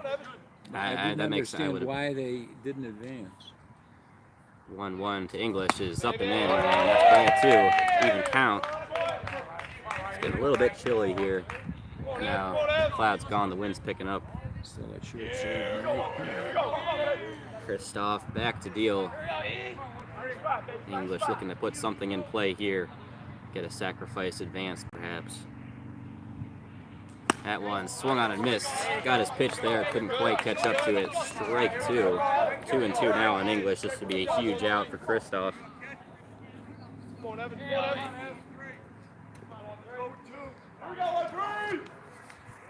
Here comes 2-2 to English. Runners on first and second. The pitch swung on and missed. A good pitch there. Kristoff sets down English. The 3-hole hitter brings up Connor Kotsky, lefty, to face the righty. Just 1 down in the inning, still with runners on first and second. Kotsky reached on a base on ball, struck out, flew out to right field. Biggest at bat of the game for him here now. Pitch on the way from Kristoff. That one outside and gets the strike call on the corner of the plate. 0-1 quickly on the big lefty. be seeing him pitching next week. He'll probably be at the Norwich game, I imagine, be his first start. And then Lewis will have Oneonta on Wednesday. On the way to Kotsky is outside, not close, and gets his ball there.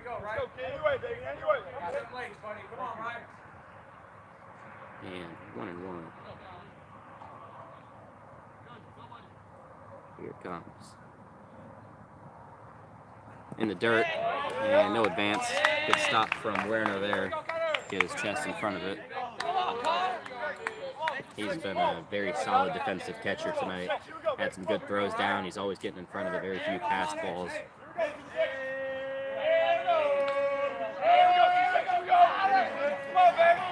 Ligo's dugout really getting into it now with the jeers.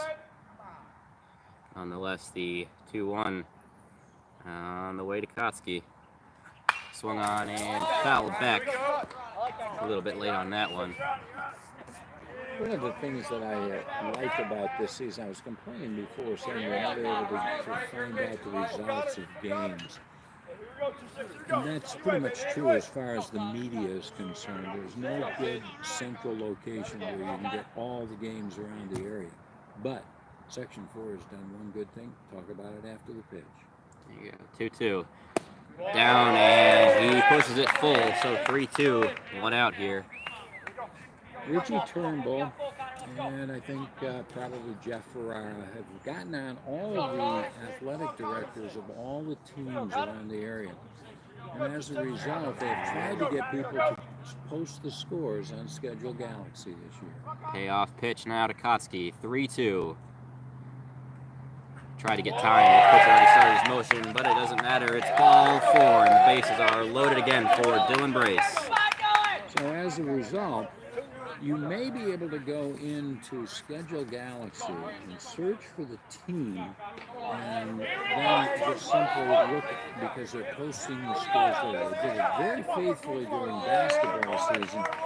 And in preparation for the game today, I found that all of the scores for all of these teams involved right here have been posted. Yeah, very good indeed. Very helpful for us. Christoph now to Brace. Bases loaded, 1 out in the dirt, and it's going to get away from Werner, but Lewis not as aggressive, and Werner does a good job of getting to it quickly. Werner did the perfect thing that time. He came up, hit him in the chest, looked down at third base, saw the runner was not advancing, and then stepped out to a couple of steps off to his right to pick up the baseball.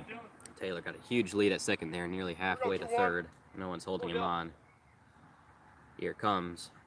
That one's lined over to short. Double play chance. He's going to go straight to the plate, and they get the force. They did not have to tag him. So as a result, the catcher that time, Werner, was perfectly positioned. He had 1 foot right on the plate. So as a result, all they had to do is get the ball to him. You didn't have to worry about tagging the runner coming in. So Lewis, the go-ahead runner there, is gunned down at the plate. 2 outs, 2-2, top of the 7th. Higgins up now. Bases still loaded on the fielder's choice. And the pitch. And that's down, and no call there. Higgins would love nothing more than to watch 4 bad pitches outside of his zone and not have to worry about a big hit here. It's much easier when you can just watch them and jog along. Higgins, the 8th man to come up here for the Riverhawks. Here it comes. Up and up. No call there, and the Windsor bench wanted that one. That's 2 calls that are both on the edge of the zone there. And a big, big point of the game where you want this pass going your way on both sides. So 2-0 now. Christoph doesn't want to get himself in a hole here, 3-0, with the go-ahead run 90 feet away. But he does. Ball 3, fastball down and outside. 3-0 now. Higgins is going to sit that bat right up on his shoulder and watch this pitch. And Christoph has to do, as I said, the easiest and hardest thing to do in baseball, put one right down the middle. When you think about it too much, it gets hard. Here it comes from third baseman. That one is up and ball four. Conlon Taylor will walk home, and Owego, for the first time tonight, lead this game. Brings up Mason Griffin with a chance to do even further damage. Kotsky stands at third. And now the pressure is all on the Black Knights in the bottom of the inning to keep this game alive. Kristoff still working here. It's the second walk of his appearance so far. Griffin watches strike one. That was the same location that Higgins just got a ball for on the last at bat, but it's a difficult place to call a strike, right where the umpire can't quite see it, right over the catcher's helmet. The 0-1 now to Griffin. He watches that one down and inside. Ball one, so it's 1-1 now. I didn't realize how dark it was getting until all of a sudden a car in the parking lot turned on its lights, and all of a sudden it struck me right in the eye. I told you, it's getting dark. It is bright. Here we go, the 1-1 to Griffin in the dirt, and doesn't quite get past Werner. Been a brick wall back there today, but it's an even count now to the Owego DH/relief pitcher. You wonder if he's going to be the one tasked with keeping this lead in the bottom half of the inning here. He's worked well, but it will be his second and a half inning of work. That one is shot to first base. It'll be a routine put out. And now it will switch us to the bottom of the inning. And the Black Knights need a run here to push this to extras, and a second run to win it on the walk-off. Griffin jogs back to the dugout roll, wondering who's going to come out to pitch this one. Looks like jogging over, I thought it was going to be Elijah Lewis for a moment. He jogged right past the ball. Well, for the Windsor Black Knights, it was going to be the top of the batting order, so Tyson Schmidt will be coming on in, followed by Ashton Warner, then Colin Warner. And then the guy who came in to relieve as the pitcher, Ryan Kristoff. So numbers 1, 2, 3, and 4 for the Windsor Black Knights. Will be Griffin pitching, so I'm going to recap the Owego side of the inning. Go. Trying to recap the Owego side of the inning. The easy part is to simply say they pushed through 3 runs. They did not do it necessarily with the power back. Actually, a short chop between the mound and third base got things going. Palladino then came on in and ripped that double into left field. He ripped it into double, but he turned, remember, squared around until he had 2 strikes already on him. He was watching a whole lot of balls trying to drop him right into the same place. And then a little bit later on, after a strikeout or 2, finally the final run coming in, with a 3-2 score. First time that the Riverhawks had led in the ball game. Remember, the Windsor Black Knights scored with the first man up coming around to score. They added another run in the 4th inning. It was a 2-0 lead that they kept until the very end. So you mentioned the lights out there, and actually the stoppages right now is some fans behind us have pointed out that it's hard to see a white baseball with white headlights right behind it. So now the umpire stops the game. I guess those who had the lights on are watching the game because they'll turn them off before the Owego coach had a chance to run over there and turn them off. So the first pitch from Griffin is in for a strike in the top corner of the zone. Good pitch there. Griffin back out for, he has 4 outs, so he's got just over 1 out of work so far. Back to work again. That one is up and up top. It'll be a ball. 1-1. Try the big breaking pitch, and you hope when it breaks, it's in the zone. So big 1-1 here on the way to the leadoff hitter. Swung on and fouled on behind us. The ping of the bat. Always feel heart drop a little bit as a fan in that case. Oh boy, where's it going? Where's this going? Right behind you. Here comes the 1-2 to Schmidt. That one's up and in as well, 2-2. His Big play. breaking pitch is not breaking exactly where he wants it to. Looks like this one may surpass Tuesday's broadcast for my longest broadcast ever. We're over 2.5 hours now. This goes to extra innings, who knows. That one lined straight back to Griffin, can't get a glove on it, and it's into the outfield for a single. Good start to the Windsor rally, and the winning run will head to the plate. That is in form of Ashton Werner. Griffin almost got his glove to that one and would have had a very nice first out, but He would have had to have converted a miracle throw. Had he gotten that one because he was driving, that may have Griffin been almost an got on the ground throw. Griffin almost got that though at the mound. It went right back to him. He almost stuck his glove over there. That next pitch falls on the plate. Ball 1. How has Werner done tonight? But the one thing I will say about Schmidt before that, he hit a bullet, an absolute bullet. Sacrifice and 2 infield outs. Can he get more contact today? He's called for a balk. Griffin called for a balk, and the tying run advances to scoring position, and the heart rate increases for anyone wearing the royal blue today. Nick Wegman. I'm not certain that I'm buying that. Nick Wegman heads out to have a word with the umpire and then has second thoughts when he gets about halfway and gets a turn, heads back to the dugout. Let's go, Q! Let's go, Ash. So 1-0, runner on second.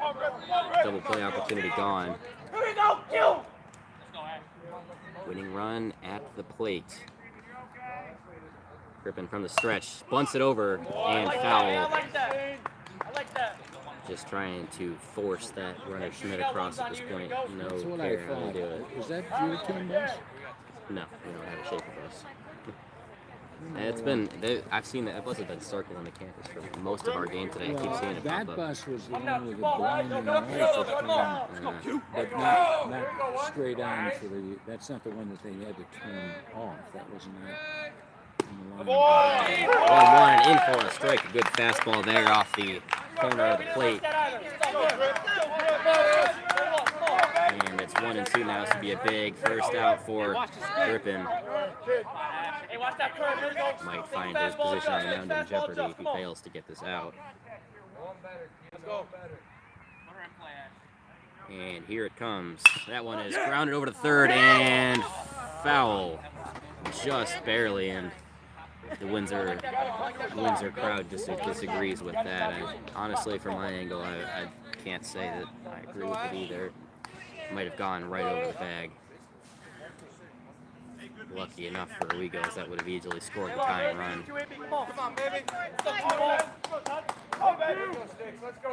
And going back to the box now. You wonder how, as a hitter, that can affect you going into a full sprint and then having to come back and swing again. Griffin back to work. The 1-2. That one is just on the top of the zone. Doesn't get the call. He was very alertly watching that one. Had a very good eye. That one was high and a whisker outside, and he wisely held up instead of going for it. That's a hard ball to take when you have 2 strikes. Here it comes, 2-2. That one grounded back to Griffin. Griffin can't make the play, and there's no play at first. And runners on the corner. As Griffin, that one bounced over him. He jumped up, had it in his glove, and then he couldn't secure it as he brought it back down. Now Brace with a slow walk out to the mound to give his starter a moment to collect himself as the winning run now on base. Heads up over there, here we go. The double play is back in order. However, a double play in this situation would most likely bring home the runner Schmidt to tie the game and force extra innings. So we'll see. Corn. Runner breaks immediately and then stops. Got fouled off out of play. That is a big chance to steal. You most likely will see him try and get out of that double play chance. A bad throw ties the game, so it's a tough spot to be in as a catcher. You don't want to force that throw in and then give up the run at home. If Windsor does not score, I would not be surprised this one will be suspended because of that. Perhaps the runner goes, but it's fouled back. Because they got to be able to get in a complete inning. Yeah. And the way this game has been going, the pace of the game so far, I don't think that they would be able to get in a complete inning and still be able to see the baseball. And we'll see. It would be a real bummer to not see how this one turns out. Well, the teams are going to meet again, probably. On the way. Line back to Higgins, and the runner is going to be out at first. A double play. And a huge break there for Owego as that ball was lined straight to the shortstop Higgins. The runner stole and made no effort to turn around and get back to first after Higgins caught that. Higgins had the easy throw to first to double him up. And we have 2 outs now. Winning run back at the plate. Tying run still at third. And it's going to be Ryan Kristoff, the pitcher, who is the reason that we are in this inning right now. Can he make up for the tying run that he gave up the last inning? Takes a strike down the middle to start. He stands in as the last chance for the Black Knights. Come on, start it again. 2-out rally. Let's go. You, Ted. Come on, Ryan. 0-1 now on the third baseman. Dead silent here. Here it comes in the dirt. Good stop from Brace to push it out over the plate where Schmidt could not bolt home. So it's 1-1. The nerves have to be extreme from the bump to the plate right now. Those 2 guys facing off in the most high pressure of situation. Kristoff has done well. He's reached twice and flew out to center field. He shoots one into right field. It's going to be out of play foul. And Windsor are down to their final strike of the ball game. And that's not something you were expecting to hear after the 6th inning ended.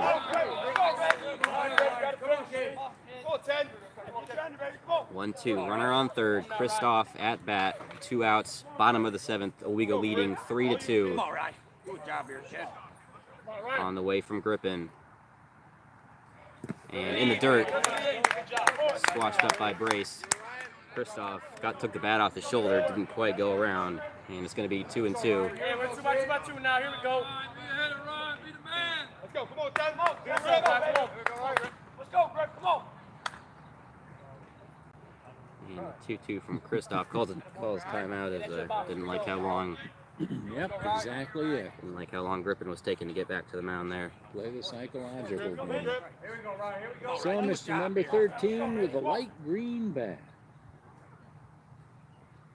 2-2 on the way from the stretch. Lined over to third base, and it's through.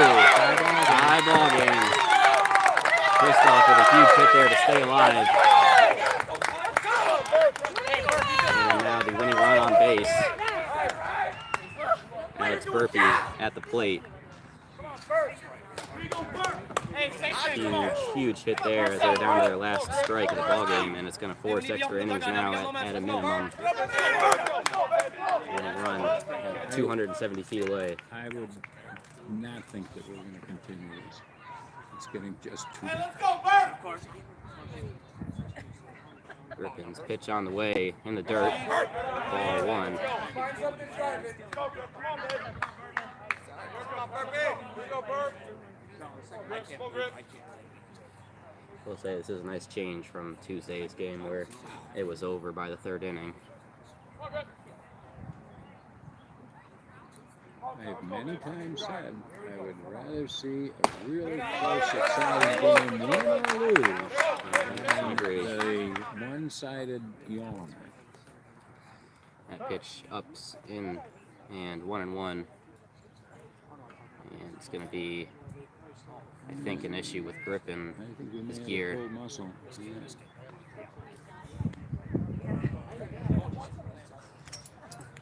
It's the last thing you want to do. You want to have to do. I hope he can stretch out. If that's a cramp, he can stretch it out and continue his pitch. Because the last thing you want to do is take the time to warm up a pitcher he is probably not going to be pinpoint on, and that is then an advantage for the batter.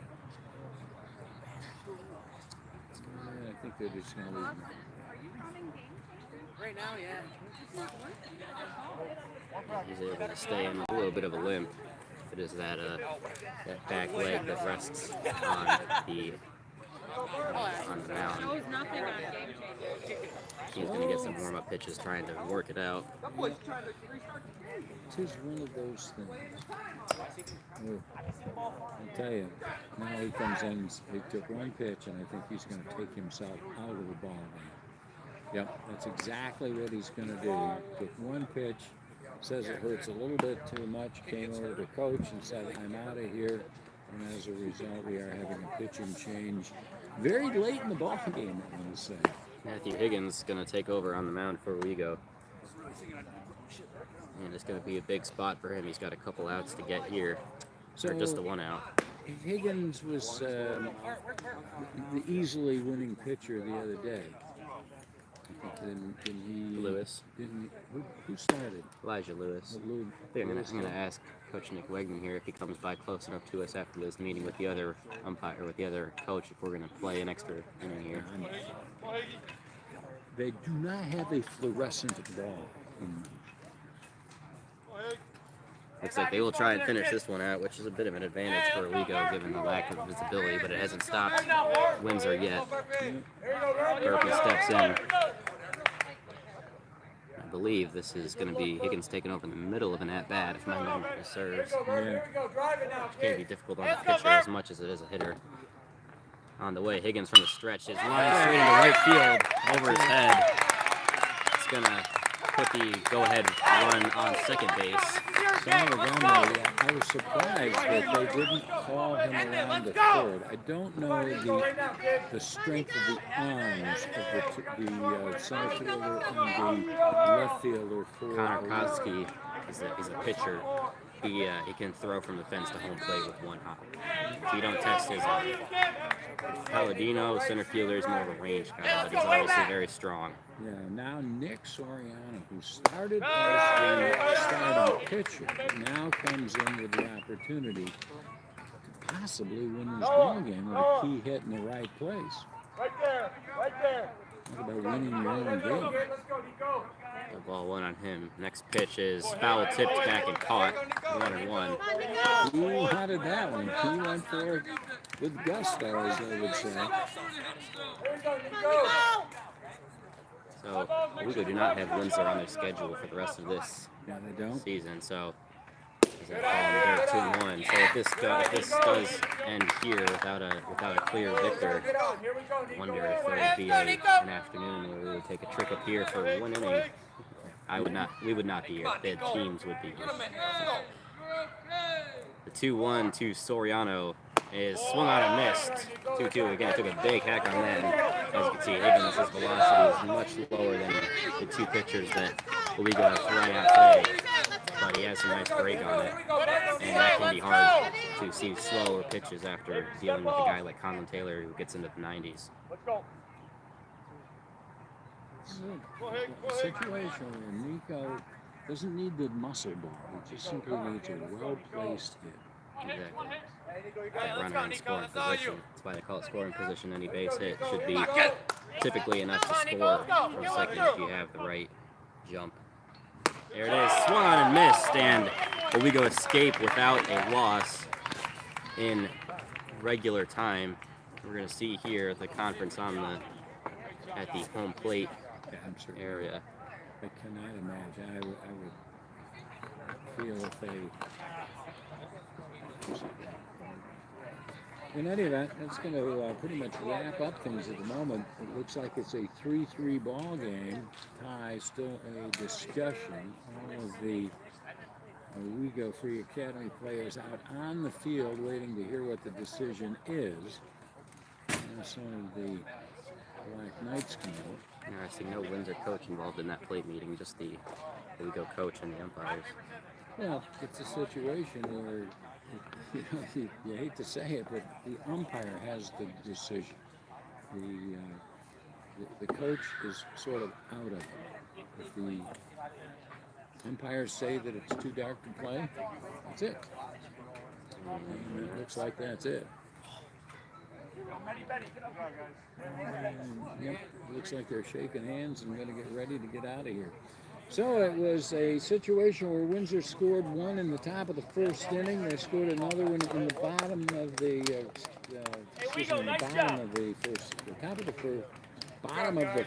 bottom of the fourth, and then finally came back and scored in the bottom of the seventh with their 3 runs. All 3 runs for the Riverhawks came in the top of the 7th inning. It was a little bit, but maybe a little bit too late. It's going to be called because of darkness 3-3, and all of the players congratulating themselves. Saw an interesting situation there. Evan English came over and gave a big hug in there to Ashton Werner, but they see each other during the regular season in AAU play. We're trying to figure out if I'm assuming this will be resumed another time, or they might call it it's not a league game, so they might call it a tie. Yeah, it may just go in. What you have to say is this was a fabulous game. Windsor are fabulous hosts for us here. A nice spot. The crowd's always great, and nothing but good things to tell you about this game. And it was certainly a money's worth game as we are approaching 2 hours and 47 minutes being on the air. And it's called Who's Counting? Exactly. In any event, it is all up to you here, dude.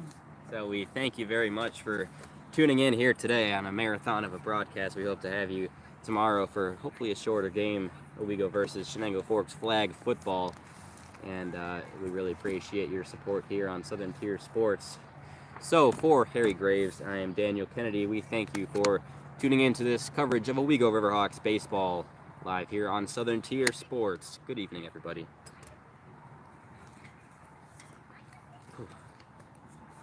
Interesting one. Good one. Now it's quiet. Good. Yeah, that was just, man, we were one strike away. Oh, I was so excited. I'm like, this is gonna be great. But here again, it is not a loss. You know, there's a difference between a tie and a loss. It's not a loss. All right, now, do you want any score? Yeah, if you've got an extra of those. Well, I brought extras. Now, this one is probably the one that I would recommend using because it's going to be horizontal and yours were vertical instead of vertical. So you can go get those copied. I'm certain that anybody would copy them. And you have to figure out what you want in what position, what you want inside, what you want outside, so on and so forth. I put things in plastic and then I can turn them over. And I forgot totally about writing, so that was not a good move. But I'll give you a couple of those, and they're the same, so it's not home and away, so you have to copy as much as you want. Now, that position chart, does that help? Yeah, I thought so. All right, so I will give you that. The way I designed this so that you can write the team up at the top. All right. Then I have the designated hitter and the coach's name, and then all positions, so you can get both the DH and the person he's DHing for on there. So, as I said, they were just simply homemade, but I found that those were just vital. Yeah. Now, some of these, the scorecard, I just downloaded and printed it off. If you find it easier to go to a sports shop and get the book, then you're going to be flipping, but you're going to go nuts if you're working alone. So are you covered for all the rest of the games, or are you planning? Oh, I'm short one. I don't have any. I don't have any guaranteed yeses. I have people who say, "Yeah, I will do some with you," but I don't have any "Yeah, I will be here on this date." So well, and you're welcome on any of them. I have 3 microphones. I have 3 spots on here, right. So even if I have somebody, it's not that. it's that here again, you you're an Owego fan, so as a result, you're more inclined to rah-rah Owego, and I'm much more of a call it right straight down the line. And when I do it, I don't have all of the knowledge. That's what a color person Yeah. would do. It's my job to simply tone in and keep people going on the play-by-play. So it's just one of those things. I'd like to. I'm not one who wanted to jump in and step on your toes. So Yeah. as a result, it would be very easy for me to just simply go in and do an inning. And if you had to get up and go to the bathroom, and I can finish it really easily. Yeah, that's why I appreciated having you around for the Susquehanna game when I wanted to get my jacket. So anyway, that's yours. I think I've got most of my stuff collected. So you want to get that? Where's your car? Up near mine? Yeah. It's up Okay, then I'll carry those up because I can keep them out, because you're going to get them crunched if they go into here. Okay. It's not enough room in here. All right, so I better. I thought that was a broadcast. I thought it was very good. I thought we had good connection on that one. It's much better than the first game.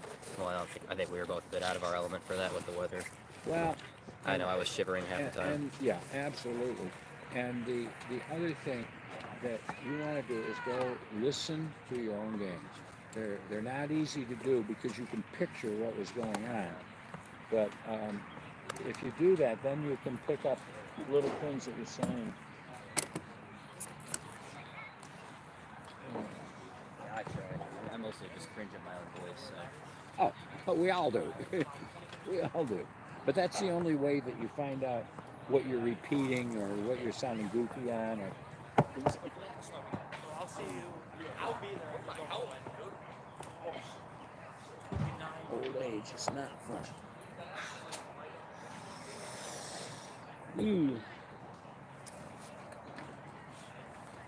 Well, So that green game that we were supposed to do got rescheduled on a day where I have a lacrosse game. okay, so you're not doing it. Yeah, unfortunately I won't be. You are. I would be happy to have you if you wanted to use your own equipment, sign into my Mixler, and then cover a game on your own. If that's something you're interested in, Well, I would not stop you. we can do that. I can give you a copy of the and ads that- to read yourself. And that Norway, yeah, they have to be live reads, and that's easy to send because you just email them, and that's easy to do. So it's up to you whatever you want to do. I don't know. I can request doing Norwich if you want, if that's the one you want to get out of the way. I'm starting to consider going to Norwich, actually. You are For that. coming to Norwich? I'm considering it.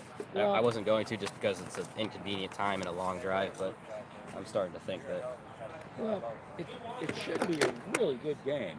yeah, no, which is I'm why I don't want to miss impressed. it. I'm impressed with your players, and Norwich this year has a much larger. They have a new coach and a much larger squad than they've had in the last couple of years. So they've got some really determined players, and it probably would not be an embarrassing game. No, I don't think so either, which is why I'm disappointed that it is when it is.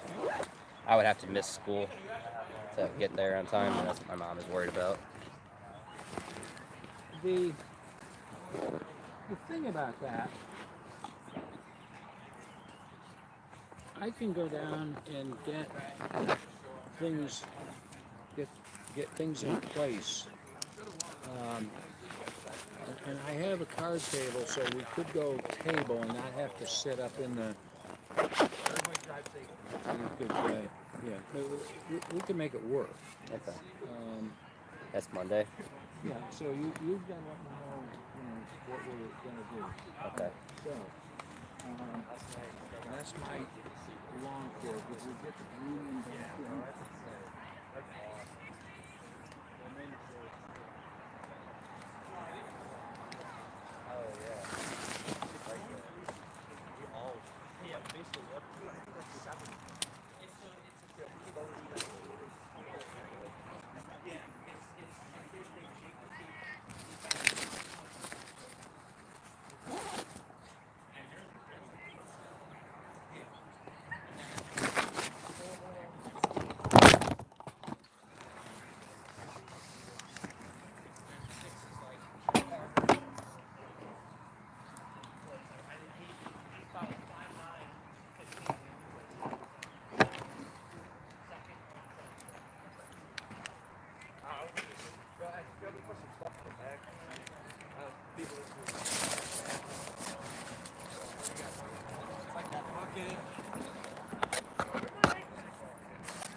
Yeah, Coach probably wants those t-shirts and the tee.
They could have just turned at him and go and turn the car off.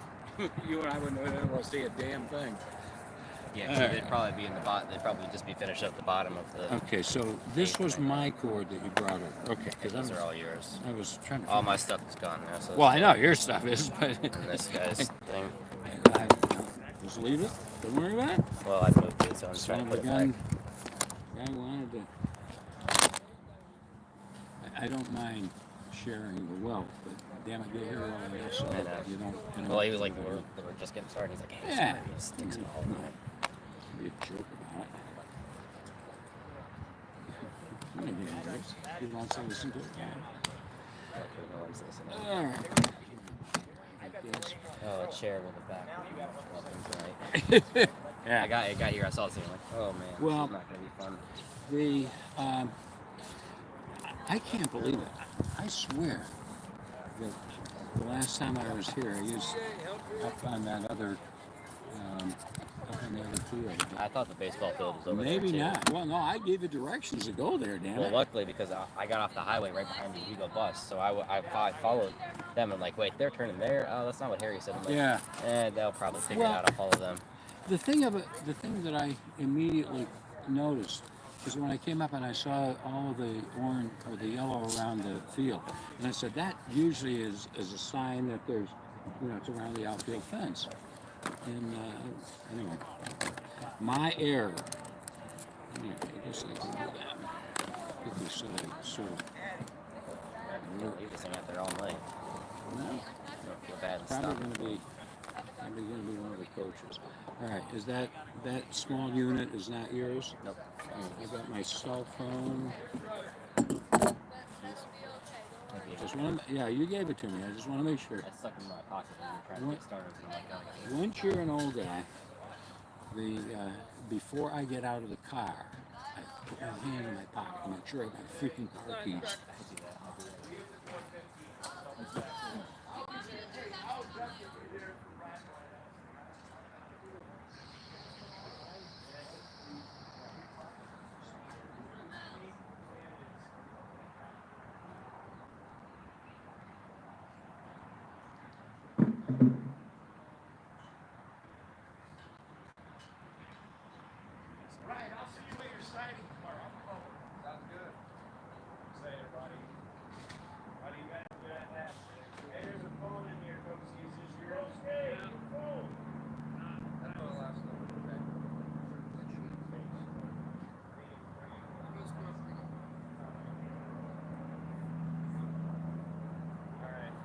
Thank you, guys.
Kristoff picked those off.